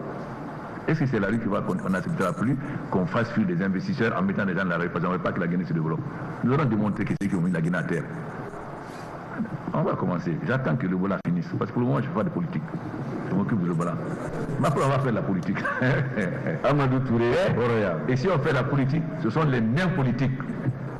Je vous assure, ce sont des nains politiques. Peut-être que vous êtes plus politique qu'eux. Et ça, c'est politiciens qui ne comprennent rien. Les gens qui parlent d'économie ne comprennent rien. Ils jouent à l'économie, des petits comptables. On va démontrer qu'ils ne connaissent rien. Ce n'est pas de faire du bruit là sur des radios. La gestion, on sait c'est quoi. Il faut faire du bruit, macroéconomie, etc. Bon, on raconter n'importe quoi. Depuis que la Guinée est Guinée, on n'a jamais pu mener à bout un programme du Fonds monétaire. Ces grands économistes-là, depuis qu'ils ont mené, parce qu'on n'a jamais le PPTE. Les gens ont eu 10 ans avant nous. Le PIB de la Guinée, c'est 6 milliards de dollars. Le PIB du Sénégal, c'est 30 milliards de dollars. Comme vous pouvez imaginer que le Sénégal, qui est là, que l'Arachide ou la Casamance, a un PIB 5 fois supérieur au PIB de la Guinée, avec toutes nos richesses. On dit scandale économique, scandale géographique, scandale agricole. Comment le Sénégal peut avoir un PIB 5 fois supérieur à la Guinée? Et ce n'est pas une honte pour nous. On devrait avoir 2 fois, 3 fois, 4 fois le PIB du Sénégal. Les gens qui parlent, demandez pourquoi on en est là. Cette comédie-là, c'est fini. Moi, personne ne m'impressionne. Les moments de rue et tout ça, là, ça ne m'impressionne pas. J'ai été 50 ans opposant avant eux. Quand moi j'étais en prison, j'étais où? J'étais pas au pouvoir. Et on fait quoi? Moi j'ai déconné à mort par cette tourée. Est-ce que ça m'a changé? J'ai fait 2 ans et demi en prison, ça m'a changé. Ce sont ces petits rigolos là qui s'agitaient et qui vont me dire qu'ils sont pour la démocratie. Non, laissez ça. Ouais. Aujourd'hui, Ebola traîne un autre mal qu'on appelle la stigmatisation. Un peu partout aujourd'hui dans le monde, le Guinéen souffre le martyre. Est-ce que dans vos plaidoyers, vous intégrez cet aspect dedans? Merci. Lors de mon voyage aux États-Unis, pour le sommet Afrique-États-Unis, que l'OMS et le médecin, ils ont mal communiqué. La première chose, on n'a jamais dit au malade qui peut guérir. Si ce n'est pas un malade qui peut guérir, pourquoi il va aller à l'hôpital? Deuxièmement, on a créé une psychose irrationnelle, comme si on attrapait l'Ebola en l'air. Mais pour ça aussi, nos voisins, ils sont pour beaucoup. Comme je dis, si tu dis que ton voisin, tu dis que ton chien a ragé, tous les autres vont avoir peur de ton chien. Notre problème, c'est d'expliquer patiemment aux gens que c'est l'Ebola, comment on peut casser la panique et changer la communication. Mais vous tous, vous devez participer. Chacun de vous doit savoir expliquer comment on attrape l'Ebola. Si vous-même, vous n'êtes pas capable d'expliquer comment on attrape l'Ebola, nous allons ouvrir des écoles. Parce que on n'a pas fermé des écoles jusqu'à la fin des vacances. On n'attrape pas l'Ebola comme ça. Vous sortez tous là. Est-ce que vous avez l'Ebola? Vous allez à vos activités à Conakry, tout le monde va. Est-ce que vous avez l'Ebola? Donc, c'est à nous à expliquer patiemment qu'on est ensemble l'Ebola en l'air. Mais qui nous a stigmatisé d'abord? C'est nos voisins. Celui qui est loin, il ne te connaît pas. Celui qui est près, il te connaît. Si je lui dit que tu sens mauvais, celui qui est loin va dire que tu sens mauvais. Donc, ensuite, ce que j'ai expliqué aussi, il ne faut pas qu'on ait des désavantages de nos avantages. On dit la situation est moins grave en Guinée, etc. Bon, c'est plus grave au Libéria, en Sierra Leone. Mais quand le Canada dit je ne donne pas de visa, il ne donne pas au Guinée non plus. Donc je dis, il ne faut pas qu'on soit défavorisé en disant la situation est moins grave chez vous et qu'on soit défavorisé au moment du soutien. Il faut qu'on nous soutienne autant que les autres. Et j'ai dit, il faut soutenir la Guinée autant que les autres parce que si on est dehors, on est victime de la même façon que les Libériens de Sierra Leone. Quand on dit on ne veut plus de visa, c'est tous les pays, c'est-à-dire la Guinée, la Sierra Leone et le Libéria. Si on faisait, c'est nous.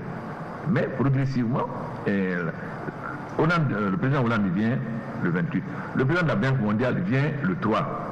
Avec une forte délégation, le président de SFI, Kai, Maktar, le vice-président de la Banque mondiale, etc. Tous les ressorts de la Banque mondiale seront là le 3. Bon, vous avez d'autres qui viennent. Bolloré n'est pas venu parce qu'il avait ce qu'on ne sait pas venir. Donc, s'il y a de plus en plus de gens qui viennent, les gens sauront que la Guinée ne va pas se faire. Et il va repris son vol. Est-ce qu'il y a l'Ebola en Côte d'Ivoire? Bon, les autres vont. Bon, oui. On ne peut pas. C'est comme quand il y a eu le sida au début. Vous savez, il y a eu une panique généralisée avant qu'on ne comprenne. Mais c'est à nous battre pour que, d'abord, qu'on termine l'Ebola chez nous et qu'on continue notre voie. Mais aussi, la Guinée est victime, depuis l'indépendance, de beaucoup d'injustices. Mais c'est notre manque de patriotisme. Parce que quand tu sais qu'il y a des gens qui ne veulent pas que tu avances, tu dois en tenir compte. Ceux qui sont là savent. La montée de la Guinée ne prépare tout le monde. Que la Guinée puisse bénéficier de ces ressources ne prépare tout le monde. Les gens préfèrent qu'on soit chose. Voilà. Mais personne ne va empêcher la Guinée de monter. Parce que nos ressources, nous allons les exploiter. Nos ressources minières, nous allons les exploiter. Notre agriculture, nous allons les exploiter. Nos capacités de tourisme, nous allons les exploiter. Vous avez des belles plages à la Guinée du Sud. La Guinée a la savane comme le Mali. On a la forêt comme la Côte d'Ivoire. Mais on a les hauts plateaux du Fouta qui n'existent nulle part en Afrique de l'Est, sauf si vous allez au Kenya, en Tanzanie. Et si nous développons un peu le tourisme, ça va plaire à tout le monde. Il ne faut pas se cacher la face. Vous connaissez la réalité. Bon, on veut qu'on exporte notre minerai de fer par d'autres secteurs. Pourquoi? On construit nos chemins de fer. Si on construit le chemin de fer, on crée un machiniste, c'est-à-dire que vous venez du Fouta, de la Haute-Guinée, de la forêt, vous transportez par le chemin de fer, on est un peu dans l'eau profonde. Pourquoi nous, on ne va pas construire le chemin de fer, on va faire exporter nos minerais chez d'autres. Alors que le chemin de fer va permettre de développer la Guinée. Tout ça, c'est des réalités. Mais on n'est pas là pour critiquer les autres. On est là pour faire en sorte que nous puissions bénéficier de tous les avantages que Dieu nous a donnés pour qu'on transforme notre pays. Mais beaucoup de gens feront tout pour nous empêcher. Mais c'est à nous à être capables.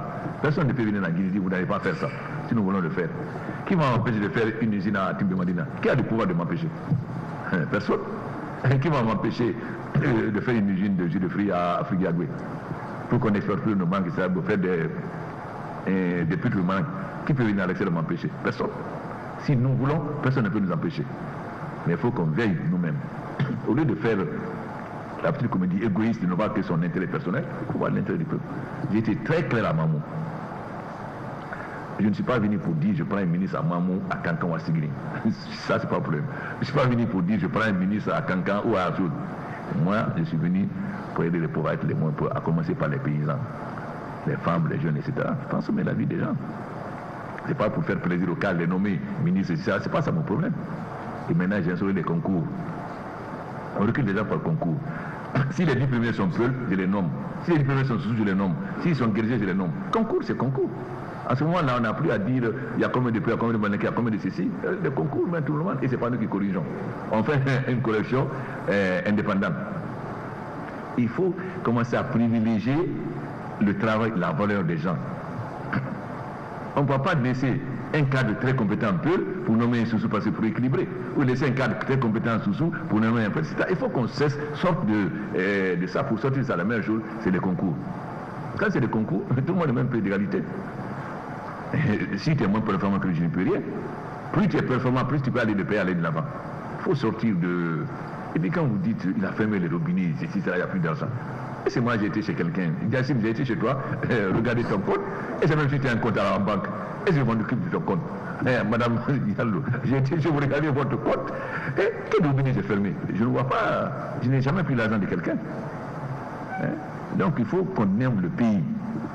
Et que la Guinée part de l'avant. On va aller, c'est prêt à dire. Personne ne va nous empêcher. Vous savez, moi, je crois en Dieu. Ce que Dieu a demandé, de donner aux pauvres. Si vous donnez aux pauvres, ce n'est pas de faire sacrifice d'un albinos ou bien enterrer un taureau noir, etc., des communes comme ça. Non, ça c'est... Des préoccupations ou des questions. La première s'intéresse à l'électricité dont vous avez fait cas tout à l'heure. Nous sommes à 5 mois du lancement du premier signal de Kaleta. On parle d'un autre barrage. Est-ce que ça veut dire que le projet de l'extension thermique qu'on a parlé tant avec 100 MW, comme a échoué, vous voulez faire l'allusion au cas de l'adjonction thermique? La seconde question, Monsieur le Président, vous avez dit de profiter des volants. C'est une bonne initiative. En réhabilitant... Non, je n'ai pas dit de profiter des volants. J'ai dit de transformer le malheur en inopportunité. En inopportunité, Monsieur le Président. Alors je dis, l'Institut Nenekali Kondeto de Kindia, qu'on appelait souvent Pastoria, est abandonné. Je veux savoir si dans la lutte, de la stratégie de lutte contre l'Ebola, si la réhabilitation de cet institut est déjà programmée. Merci. Voilà, il ne faut pas confondre. Les centrales thermiques, nous allons en faire. Pourquoi? Nous avons des grandes possibilités de barrage, mais on ne fait pas un barrage en un an. Si on prend seulement le preuve concouré, on a Garafiri, on a Kaleta, on a Swapiti, on a Maria. Mais en dehors de cela, nous avons les barrages qui ne sont pas sur le concouré. Nous avons les barrages au Fouta, c'est-à-dire Kokutamba, Bouria, et un troisième qui font chacun 250 MW. Nous avons le barrage de Kogon dans la région de Bokeh qui fait un peu moins de 200 MW. Nous avons, en gros, nous avons 100 policiers de barrage en Guinée, de 550 MW à 2 MW. Mais les barrages prennent du temps. Mais l'idée là pour la Guinée, c'est le barrage. Parce que le barrage est un courant le moins cher au monde. Parce que vous ne faites rien, c'est l'eau. Vous ne prenez pas de gasoil ni rien, c'est l'eau. Mais en attendant qu'on ait des barrages, il faut bien qu'on utilise les centrales thermiques. Le problème, c'est notre incompétence. Moi, j'ai dépensé de l'argent plus que n'importe qui pour l'électricité. J'ai payé, j'ai commandé 2 groupes de 50 MW, man 100 MW, 120 millions. On devait d'abord nous livrer 50 MW, on met sur le réseau avant de livrer le deuxième 50 MW. Mais on nous a livré les 50 MW sans les cellules, sans les transfos. Et tous leur ont dit non, on va commander les 50 MW avant que nous vendions. J'ai dit non, d'abord livrez-moi les 50 MW que ça soit le réseau. Non, finalement on se retrouve quoi? Avec 100 MW qu'on ne peut pas mettre sur le réseau. C'est-à-dire, au lieu de me livrer 10 camions avec des roues, vous me livrez 20 camions avec les roues. Mais comment je peux mettre les camions en circulation s'il n'y a pas de roues? Donc, nous sommes en train de résoudre ce problème. Mais il ne s'agit pas de savoir vraiment la capacité de production. Il faut avoir la possibilité de distribuer. Demandez-vous, ça fait combien d'années on n'a pas changé les fils qui transportent le courant? Ça fait combien d'années on n'a pas changé le truc de distribution? Donc en Guinée, ce n'est pas seulement le problème de distribution, de production. Même si j'ai 500 MW aujourd'hui à Conakry, je peux le mettre sur le réseau. Pourquoi? Parce qu'on est en train de réhabiliter les transports. Ensuite, la distribution. Ça ne sert à rien d'avoir 500 MW si vous pouvez mettre sur le réseau. Donc le problème du courant en Guinée est un problème entier. Ce n'est pas seulement la production. Mais les gens parlent. Ça fait combien d'années? Demandez à ADG, ça fait combien d'années on n'a pas changé? Comment voulez-vous transporter le courant quand les fils sont pourris? Comment voulez-vous transporter de l'eau quand les tuyaux sont pourris? Ça, ensuite, comment vous voulez distribuer? Mais chacun de vous participe. Quand vous préférez donner l'argent à un employé de EDG plus que de payer son courant. Combien font des blanchiments clandestins, etc. C'est-à-dire, et puis les gens qui parlent, combien de dirigeants ont des boutiques où ils vendent des pièces détachées de EDG? Mais ça vous connaissez. Donc le problème du courant, ce n'est pas seulement la pollution, c'est un problème d'ensemble. Nous avons discuté avec la Banque mondiale pour évaluer le coût total et la production et de transport et la distribution. C'est sur ça que nous sommes en train de travailler. On n'a pas dit, on ne va pas travailler sur les centrales, nous sommes en train de tout faire pour que les 100 MW soient sur le réseau. Et en attendant qu'on soit indépendant avec les barrages hydrauliques, il faut bien que les centrales thermiques continuent pendant un moment. Mais au fur et à mesure où nous avons les barrages, nous utilisons moins en moins de centrales. Et ensuite, la Guinée ne doit pas seulement produire du courant pour nous, nous devons vendre. Par exemple, Koukountamba et Bouria, c'est dans le cadre de l'EMVS. Donc le courant que nous allons faire à Koukountamba et à Bouria, c'est pour vendre en même temps à l'EMVS. Il y a d'autres que nous faisons dans le cadre de l'EMVG, parce que nous avons deux structures auxquelles nous appartenons. Mais il est évident que pour nous, l'idéal, c'est les barrages. Parce que non seulement ça nous donnera le courant sur l'ensemble du territoire, mais on pourra vendre aux pays voisins. Mais en attendant, nous sommes obligés, bien que ça nous coûte cher, d'abord, les centrales thermiques à gasoil, c'est très mauvais parce que le travail vole le gasoil, tout le monde vole. Au moins si c'est à mazout, bon, mazout, vous ne pouvez pas utiliser le mazout chez vous. Donc on a aussi la reconversion des centrales qui étaient à gasoil, à mazout ou en gaz. Donc pendant un certain temps, nous aurons besoin de centrales thermiques. Lorsque nous avons un projet avec le Mali pour faire le barrage de Foumi, nous avons une société qui va faire le barrage de Kogon en BOT. Mais s'il le fait, c'est pour vendre aussi les minières principalement. Nous avons CPI qui va faire une centrale qui peut nous mettre en disposition 100 MW, etc. Donc nous allons utiliser tout cela, mais il faut qu'on construise les barrages. C'est-à-dire, et les barrages, c'est-à-dire Souapiti et Amaria, mais aussi Koukountamba, mais aussi Bouria, mais aussi les barrages de 2 MW ou de 5 MW. Si vous prenez une préfecture comme Guégoudou par exemple, si vous construisez un barrage de 3 ou 4 MW, vous donnez tout le courant à Guégoudou, etc. Vous êtes content quand vous avez le barrage, comme chose, ça donne le courant à Timi-Madina.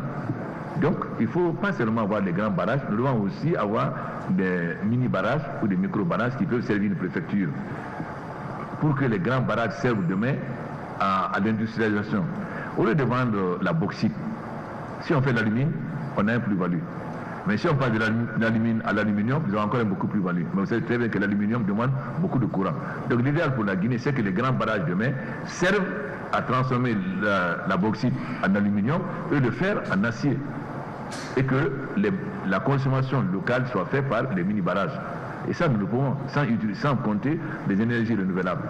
Nous sommes en train de mettre, nous avons mis des poteaux solaires. Nous allons mettre maintenant 10 000 poteaux solaires. Mais si fin 2015, nous avons mis 30 000 poteaux solaires de plus. Si vous avez des poteaux solaires dans les rues, ça permet que les rues soient éclairées, qu'il y ait moins de banditisme et moins d'attaques, etc. Nous avons ce que Boléré est en train de faire au Blue Zone, c'est-à-dire la batterie et les panneaux solaires. Mais ce qui est valable pour le Blue Zone aujourd'hui peut être utilisé demain pour un village, pour les femmes qui veulent une frigorifique, etc. C'est pourquoi c'est extrêmement important que la Guinée soit le point de départ. Parce qu'en plus, le Blue Zone, Boléré va faire le Blue Zone de Dixie, celui de Simbaya, celui de Koza, les trois tout de suite, ensuite celui de Symphonia et celui de Kagbelin. Pour le moment, c'est qui est programmé. Mais tout le monde veut le Blue Zone. Quand même, Kassa veut le Blue Zone. Bon, tout le monde veut le Blue Zone. Mais pour le moment, c'est lui qui paye, c'est son argent. Donc, il nous fait déjà 6. Mais on est en train de discuter pour voir comment on peut utiliser cette technologie qui peut permettre d'être autonome. Parce qu'il suffit seulement d'avoir la batterie qui donne le courant dans la journée et le panneau solaire qui donne la nuit, et le courant et l'eau potable. Quand nous allons donner des blocs de pétrole, nous allons tirer les leçons des autres. Et grâce aux nouvelles technologies, là où les gens ont mis 30 ans, nous on va mettre 1 an ou 2 ans. Le cas le plus typique maintenant, c'est les téléphones. Avant des 3 filles, vous avez besoin. Et ensuite, j'ai expliqué déjà à Bruxelles et dernièrement au Maroc que l'Afrique va être l'usine du monde. Pourquoi? Jusqu'à présent, c'est la Chine et les pays asiatiques. Ils ont des avantages. Une main-d'œuvre pas chère, une maîtrise technologique. Nous, on a une main-d'œuvre pas chère, mais on n'avait pas la maîtrise. Aujourd'hui, pour se développer, ils sont obligés de contester le marché intérieur. Ça veut dire qu'il faut augmenter les salaires. Ça veut dire que le coût de production va augmenter. Donc, ils seront moins attractifs pour l'exportation. Nous commençons avec les jeunes, avec les startups, etc., à maîtriser les technologies. Ça veut dire que nous rattrapons notre inconvénient par rapport aux pays asiatiques. Mais nous avons l'avantage d'avoir toujours une main-d'œuvre moins chère. Donc, progressivement, les gens sont obligés de délocaliser les usines en Afrique. Ça va résoudre 3 problèmes. Notre industrialisation, fournir l'air marché moins cher et mettre fin à l'immigration sauvage qui font que nos enfants meurent en Méditerranée, partout, etc. Donc, mais pour ça, il faut que nous nous préparons à cela. Si on veut être l'usine du monde, il faut que nous nous préparons à la maîtrise technologique, à la maîtrise des nouvelles technologies, etc. Être prêt à recevoir les entreprises. Aujourd'hui, le Maroc monte les usines, les moteurs Boeing. L'Algérie, la France vient de transférer, je crois que c'est Citroën ou Renault, pour l'usine de montage, etc. Ce qu'on faisait avant en Asie. Donc c'est nous à créer les conditions. C'est pourquoi nous voulons rapidement faire la zone industrielle, l'aménagement de la zone industrielle, mettre des terres à la disposition des gens, le problème de l'énergie et de l'eau, pour qu'on puisse attirer les investisseurs. Parce que l'Afrique est moins loin de l'Europe. Donc, si nous produisons ici avec une énergie moins chère en maîtrise, nous allons ravitailler le marché et nous allons remplacer l'Asie comme usine du monde. Nous avons aujourd'hui cette possibilité. Ce que j'explique aussi, il faut qu'on soit plus autonome dans notre vision. C'est nous qui devons définir quelle est la politique économique qui peut permettre à l'Afrique de se développer. Ça dit, ce n'est pas quelqu'un qui va définir à notre place. C'est nous qui savons. Mais si nous n'avons pas le courage et la capacité de dire, voilà ce que nous voulons. Aujourd'hui, les pays développés sont à un stade post-industriel. C'est-à-dire que pour gagner de l'argent en Europe aujourd'hui, aux États-Unis, c'est en bourse. C'est-à-dire c'est les finances. Ce n'est pas les industries. Les plus riches, c'est qui? C'est Bill Gates, c'est-à-dire c'est des gens qui sont dans les nouvelles technologies. Ce n'est pas des usines. Et nous, on est une société pré-industrielle, c'est-à-dire on est encore une société dominante agricole. Et les gens veulent qu'on mène la politique d'une société post-industrielle. Pourquoi ils ne nous disent pas de faire ce qu'ils ont fait quand ils étaient une société à dominante agricole? Qu'est-ce qu'ils ont fait pour se développer? Pourquoi on ne nous dit pas de faire ça? Pourquoi nous faire autre chose? Parce que nous le voulons. Nous devons refuser le non.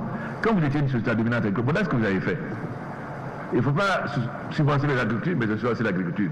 L'État ne doit pas intervenir, mais vouloir justement toutes ces choses-là, qui a fait? Ce n'est pas l'État, etc. Bismarck, c'est quoi? Ce n'est pas l'État. Donc il faut déjà qu'on ait le courage de nous autonomiser, c'est-à-dire d'être capable de définir notre propre orientation politique, quelle est notre politique de développement. Donc nous devons refuser cette vision. Le Malawi a financé l'agriculture, le Fonds monétaire l'a critiqué. Aujourd'hui on le félicite parce qu'ils sont devenus autonomes. Quand le Maroc a lancé sa programme Maroc ouvert, la FAO les a critiqués. Et dernièrement la FAO les a félicités. Donc il ne faut plus qu'on soit dépendant au point de vue vision. Donc il faut qu'on se autonomise intellectuellement au point de vue vision à la fois économique et autre, et qu'on décide de nous-mêmes, que les autres nous accompagnent. Mais si nous devons attendre qu'ils soient et qu'ils décident à notre place, évidemment on ne va pas beaucoup avancer. Donc il faut sortir de ce complexe et être capable nous-mêmes de définir. Aujourd'hui on a toutes les potentialités pour nous développer. Enfin, n'importe quel, les startups qu'on est en train de développer là, les startups permettent à n'importe quel jeune de monter une entreprise. Quand j'étais au Maroc, je suis frappé, les gens qui étaient là, c'est des gens de moins de 30 ans et qui sont aujourd'hui très riches. C'est-à-dire les nouvelles technologies permettent à un gars de 20 ans ou de 15 ans de devenir très riche, à condition qu'il ait d'esprit d'initiative. Et c'est ce qu'on est en train de développer actuellement avec des startups pour que vous ayez des entreprises qui vont vous aider à développer votre propre. Au lieu d'être fonctionnaire, vous mieux avoir une entreprise, vous gagnez plus que d'être fonctionnaire, tout le monde veut être fonctionnaire. Merci. Je crois que c'était la première question. La deuxième,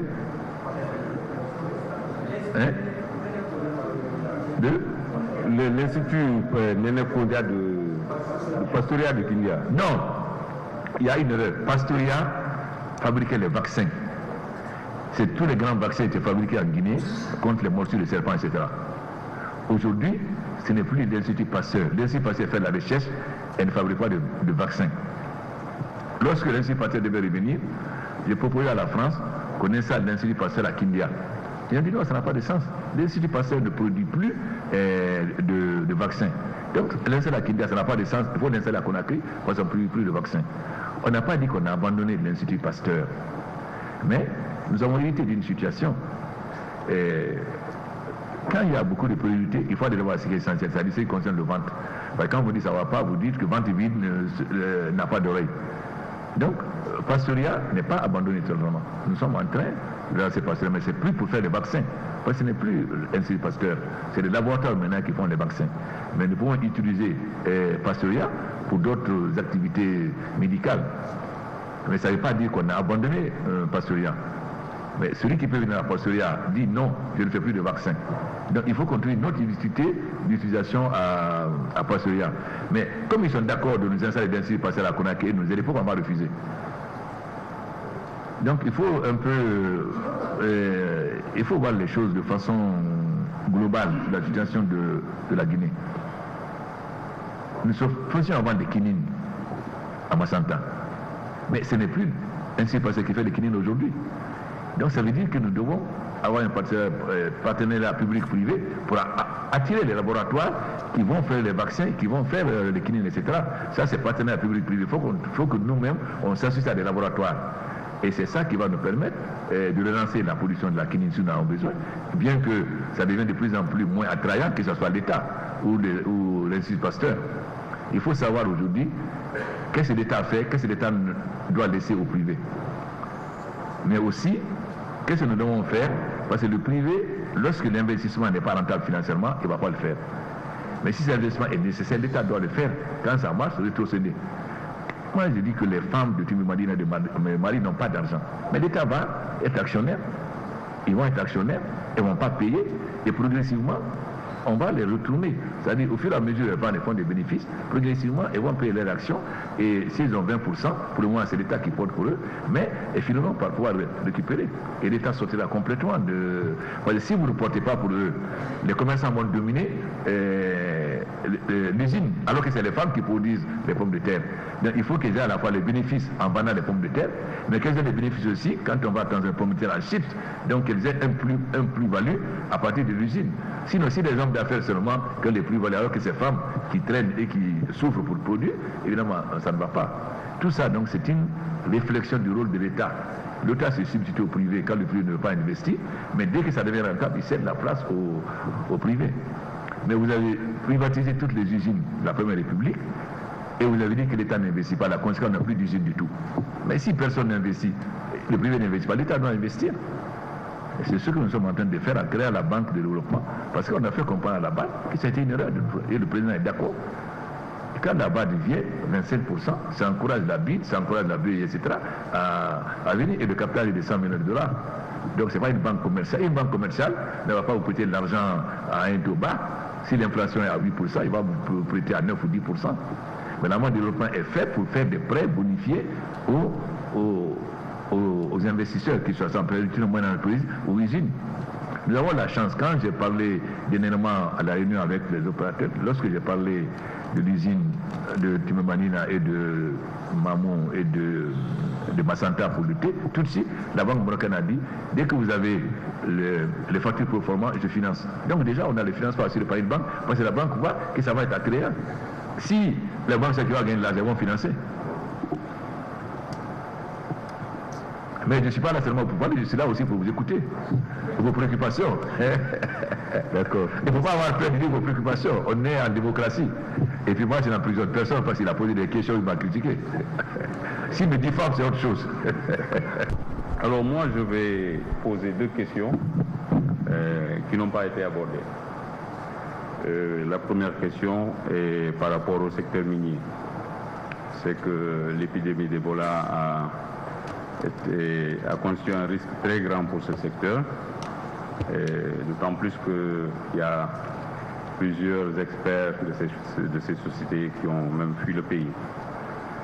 Mais je vous posais une question par rapport aux réformes que vous avez engagées. Vous avez engagé une réforme au niveau du secteur minier, notamment la revue des conventions, des titres miniers et tout. Mais tant que nous étions avec le dossier BSGR, nous avions eu l'impression qu'il y avait quelque chose qui se passait. Mais aujourd'hui que BSGR a perdu ses droits en Guinée, nous avons l'impression que ça piétine. Alors, où est-ce qu'on en est avec ce dossier et quelle pourrait être la prochaine étape? Ça, c'est ma première question. La seconde question, je ne vais pas rater l'opportunité d'être avec le plus grand ami de Blaise Compaoré, du Burkina Faso, sans prendre la peine de lui poser une question importante. Alors, la question que je voudrais poser à Monsieur le Président, c'est que quelle est votre analyse de la situation actuelle au Burkina Faso et surtout quand on pense à la manière, au processus qui a amené la fuite du président burkinabé. Alors, ce sont les deux questions que j'avais posées. Je vous remercie.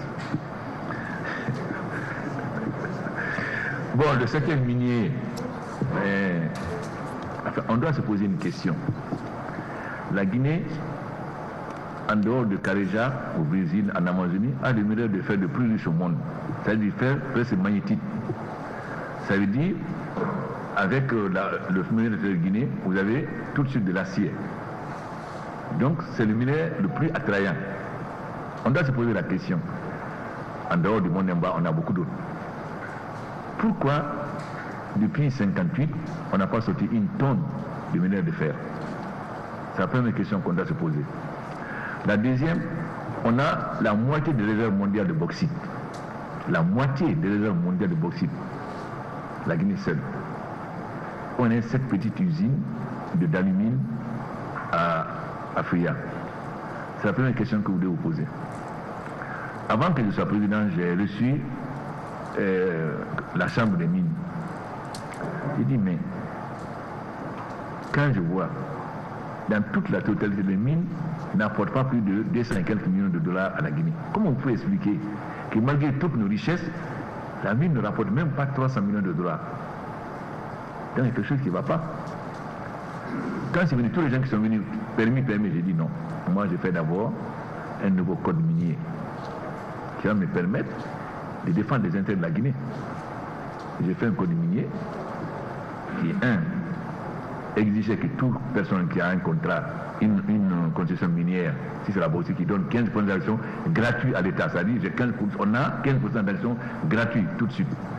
Si c'est pour transformer en alumine, on a 7% d'action gratuite. Deuxièmement, nous avons la possibilité d'acheter jusqu'à 20%. Donc ça nous amène à 35%. C'est que l'économie, ça veut dire que 35% c'est la minorité de blocage. Ça veut dire qu'aucune décision ne peut être prise sans votre accord. Ensuite, nous avons dit protection de l'environnement. Parce qu'il ne faut pas que les mines, qu'on fasse l'erreur des pays développés, qu'on détruise notre environnement. Et que demain on soit victime de changements climatiques. Troisième, la lutte contre la corruption. Toute personne qui a obtenu une convention ou une chose permise par corruption, son permis sera annulé. Quatrièmement, les réalisations au niveau des populations, c'est-à-dire l'investissement local, les écoles, les dispensaires, les routes, etc. Quatrièmement, l'emploi et la sous-traitance guinéenne. Voilà ce que nous avons exigé dans les codes, dans les conventions ou les permis qu'on va donner. Mais si j'avais les permis passés, nous avons dit on va faire la revue de tous les permis. La Guinée est le seul pays minier qui a publié tous les contrats sur Internet. Sur Internet, vous avez tous les contrats publiés conclus en Guinée. Donc c'est la transparence totale. Ce qui a fait que j'ai été invité à Londres pour la transparence. Ensuite, les contrats, on les revoit. Si votre contrat est juste, on le maintient. Si c'est en défaveur de la Guinée, on le négocie. Si vous avez rempli vos conditions, on vous laisse. Si vous n'avez pas rempli, on voit si vous pouvez remplir ou bien on annule. On a récupéré 800 permis. 800 permis. Pourquoi? Vous avez des gens qui prennent un permis, Kérouané, ils ne savent même pas où se trouve Kérouané. Ils n'ont jamais mis pied là-bas. Pendant ce temps, ils vont gagner de l'argent en bourse à Londres. Mais ils ne savent même pas où se trouve Kérouané. Est-ce qu'on va permettre ça? Vous avez un permis 2 ans, renouvelable 2 ans.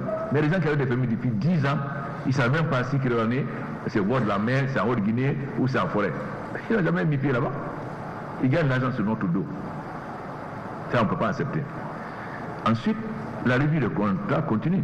Enfin, ça m'étonne un peu, pour un journaliste aussi averti que vous, nous avons signé et ratifié il n'y a pas longtemps avec Rio Tinto pour le ciment de 3 et 4, avec un investissement de 20 milliards la route, le port en eau profonde et la mine.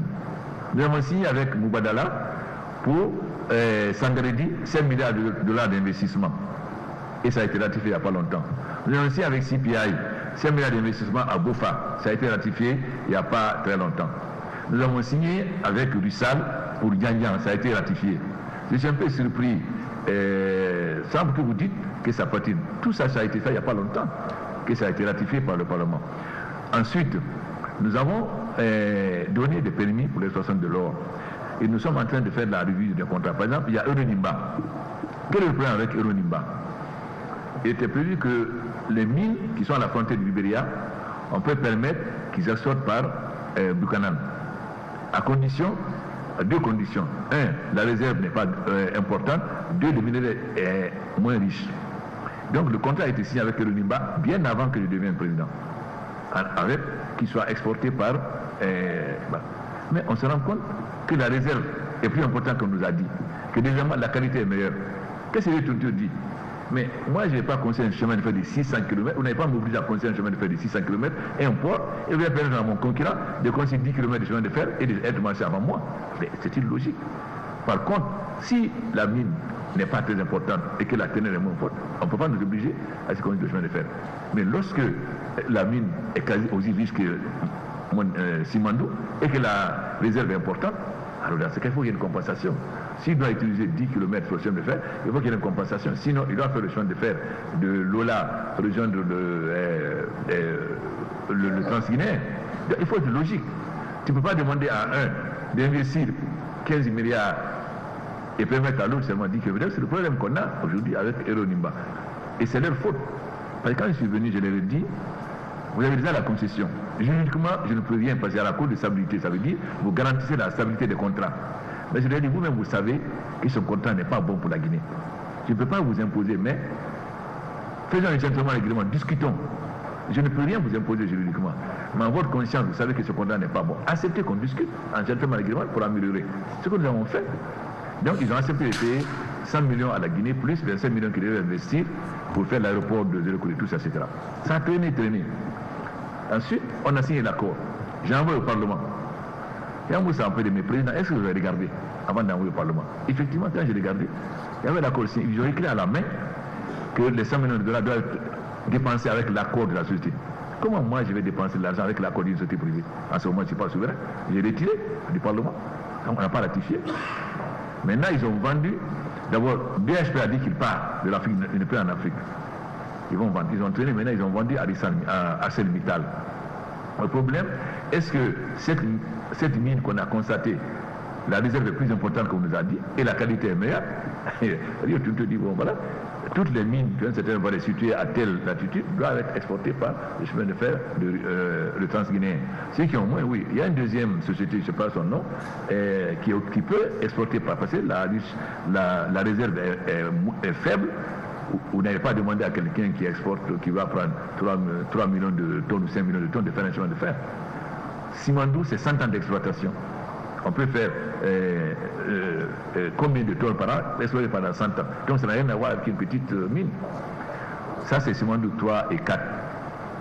Donc, ensuite, maintenant, nous avons Simandou 1 et 2 que nous avons retirés à BHR grâce au soutien des Américains, de la Suisse, des Français et de l'Angleterre, etc.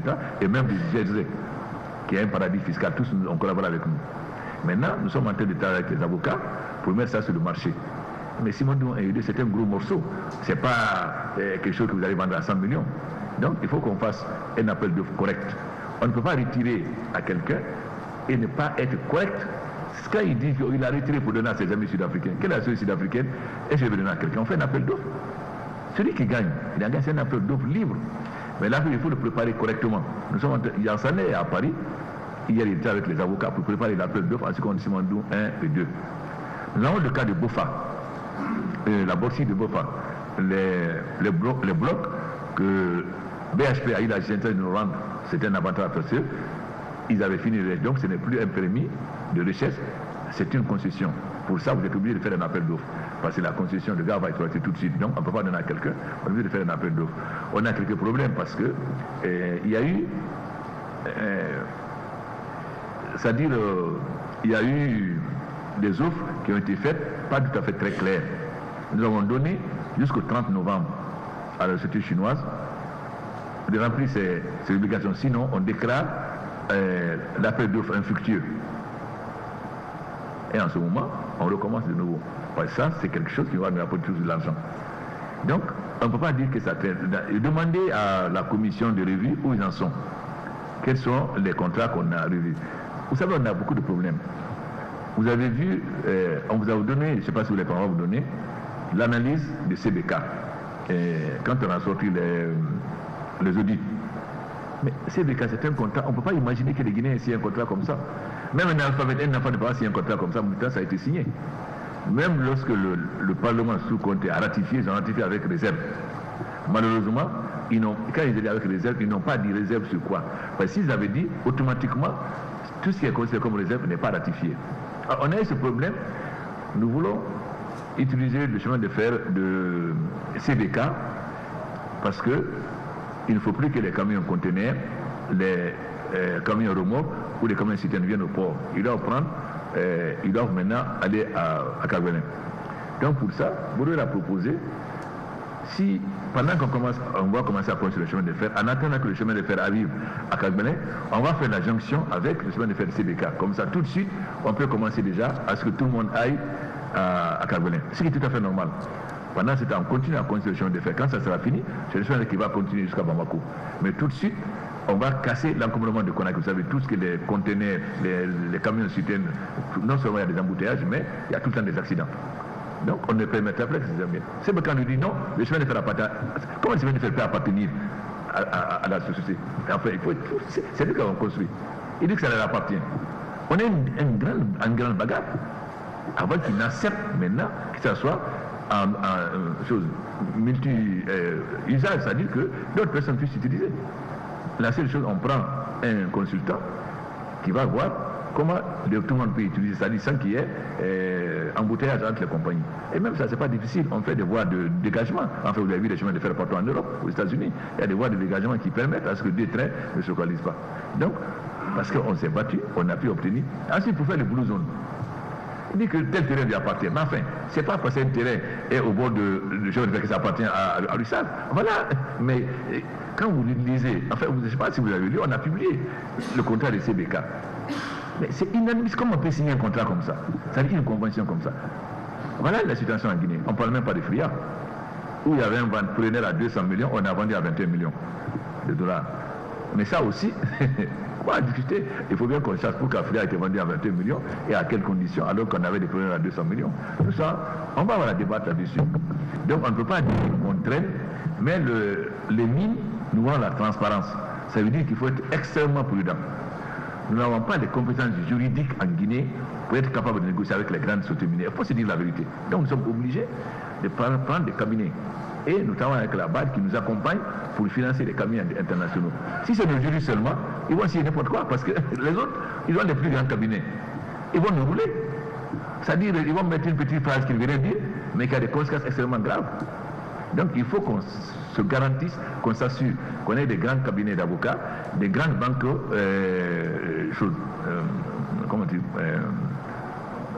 banques d'affaires, pardon, pour nous prémunir. Donc les négociations ne sont pas faciles. Et heureusement que la BAD nous accompagne, la Banque mondiale nous accompagne. Donc il ne faut pas être pressé. Si on se presse, on va signer n'importe quoi. Il vaut mieux prendre son temps, virgule par virgule, pour ne pas signer n'importe quoi, et s'assurer. Moi, je ne travaille pas pour faire l'électoralisme que ce soit eu en 2015 ou pas. Moi, je travaille pour que la Guinée, aujourd'hui, demain, après-demain, la Guinée bénéficie. Qu'est-ce qu'on va laisser à nos enfants, à nos petits-enfants? Moi, je ne veux pas de l'électoralisme. Je veux un développement de la Guinée. C'est facile pour l'électricité. Je vais payer beaucoup de gasoil, on va vous donner le courant. Mais après, il n'y a rien. Je préfère faire un barrage, ça mettra du temps pour moi, vous allez rester pour toujours, etc. Donc il y a une politique électoraliste pour faire plaisir aux gens et une politique de développement du pays qui est de poser les bases. C'est comme si vous construisez une maison. Si vous faites un soubassement qui ne tient pas, la maison tombe. Si vous faites un ciment solide, vous pouvez construire. Ici, je vois des gens qui ont des maisons. Maintenant, ils veulent construire des étages. Mais quand il a construit, c'était pour un niveau. Et s'il veut maintenant continuer, il faut. J'ai bloqué une condition. Je suis passé à Boulbine, j'ai bloqué, j'ai dit il faut que les restés viennent, qu'on fasse des sondages. Et cet soubassement peut tenir. Sinon, la maison va s'écrouler et les gens vont mourir. Vous avez vu la maison qui s'est écroulée, 2 maisons sont écroulées, je ne sais pas si c'est à Kipé ou à Kapolo dernièrement. Mais donc, moi je veux bien que vous voulez mettre l'étage. Mais on fait le sondage. Si ce n'est pas solide, il faut que les architectes ou les interviennent pour renforcer le soubassement pour que vous puissiez construire. Bon, nous avons aussi Kaloum. On a beaucoup de bidonvilles. Quand je dis aux gens, bon, on est en train de construire des maisons. Qu'est-ce que je vous propose? L'État finance pour vous la maison, vous déménagez. On casse votre taudis et on construit un immeuble. Et on vous donne l'équivalent de votre terrain. C'est-à-dire, si vous avez une maison de 50 mètres carrés, on vous donne un appartement de 50 mètres carrés. Vous aurez une maison à Kipé ou à Koléa, mais pas de taudis. Et ensuite, vous aurez, quand l'immeuble va être construit, aujourd'hui, au lieu de vendre votre terrain, l'État prend et on fait ça. En ce moment, on peut faire de Kaloum un petit Manhattan et non pas d'avoir des... mais vous ne pouvez pas dire à qui de quitter si vous ne le logez pas. Donc, il faut réfléchir à chaque fois ce qu'on fait. Et nous allons encourager les gens qui sont dans les quartiers où on peut considérer des choses pour qu'ils déménagent. Mais c'est l'État qui va prendre en charge avec les banques de créer la SIG, Société Immobilière de Guinée. Ceux qui connaissent Dakar, Dakar c'était quoi? Le plateau, Médine, Rebès et Grand Dakar, c'était tout. Mais Dakar fait 3 fois plus de grâce à quoi? SICAP et HLM. Nous avons un SIG au niveau de la colonisation. Pourquoi on n'a plus de SIG? La SIG permettait de faire des maisons et en location-vente. Donc il faut que la Guinée de nouveau ait une politique qui permette aux gens d'avoir accès au logement et de casser des bidonvilles pour construire des immeubles. Et ensuite, éviter aussi des ghettos. Je ne peux pas accepter que les gens construisent des maisons sociales. Si vous construisez, vous avez des maisons sociales, des maisons de standing moins et des maisons de haut standing. Personne ne construit uniquement des maisons sociales. C'est-à-dire, c'est créer des ghettos. Il faut que donc, dans chaque quartier, on construit, qu'il y ait des maisons sociales pour les plus pauvres, des maisons de moyens pour les cadres de moyens, mais aussi des maisons de standing. Comme ça, il n'y a pas de ghetto et tout le monde se trouve ensemble.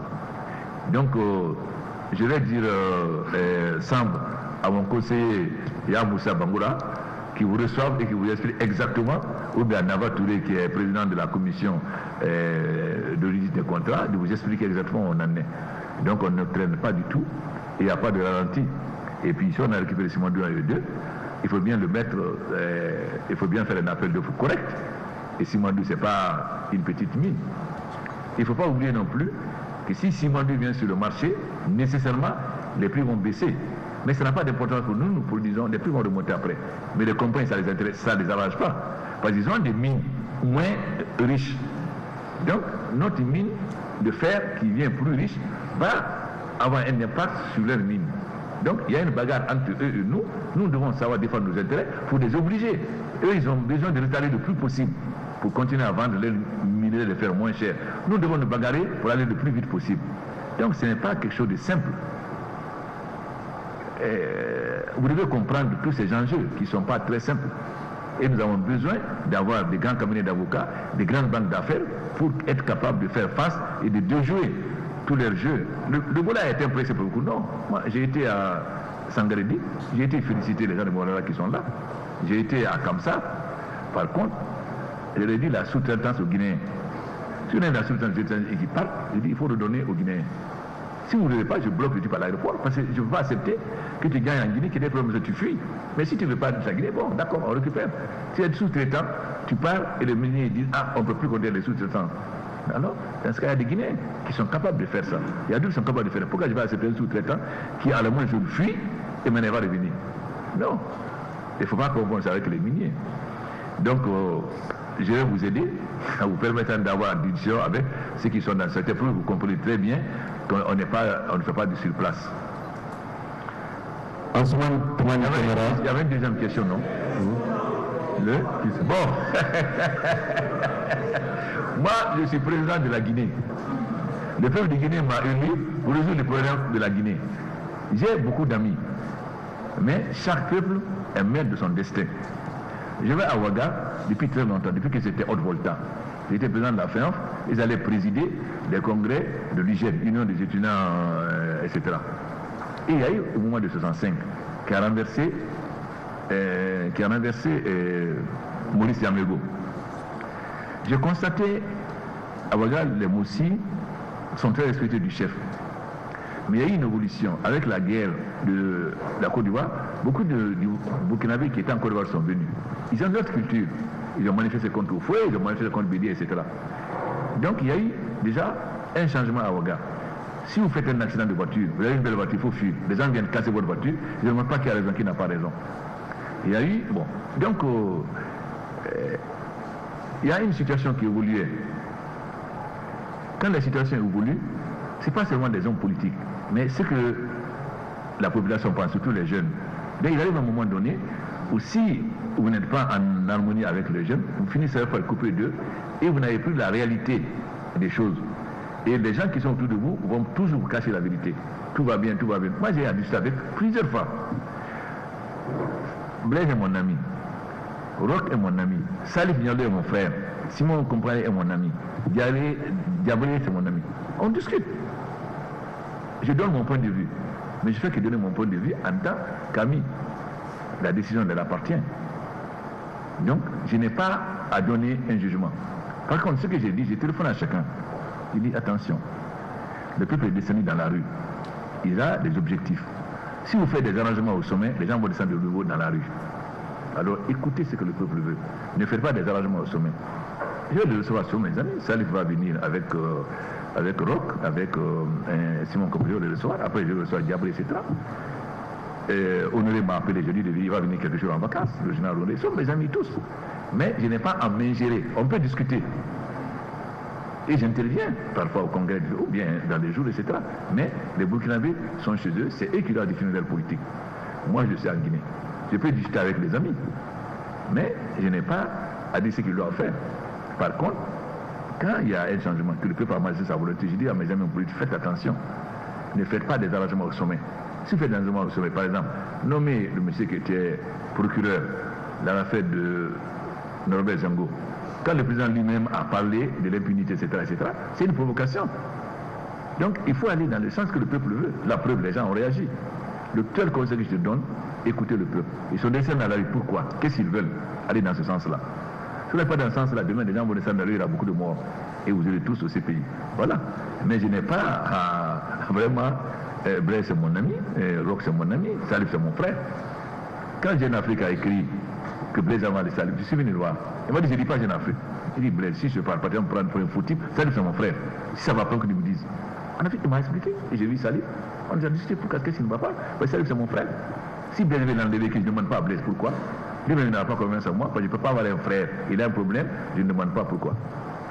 Donc, moi j'ai des amis, on discute. Mais ils sont libres de mener leur politique. S'ils me demandent, je dis ce que je pense. Mais ils sont libres de mener leur politique. Et je n'ai pas pour des appréciations. On ne m'a pas élu en Guinée pour m'occuper du Burkina ou pour m'occuper du Sénégal. On m'a élu pour m'occuper des problèmes du peuple de Guinée. Vous, en tant que journaliste, vous êtes libre. Mais, pardon, prenez vos positions et laissez-moi m'occuper de la Guinée. Voilà, nous disons merci au président de la République, merci au confrère. Est-ce que les questions sont finies? Oui, c'est fini, monsieur le président.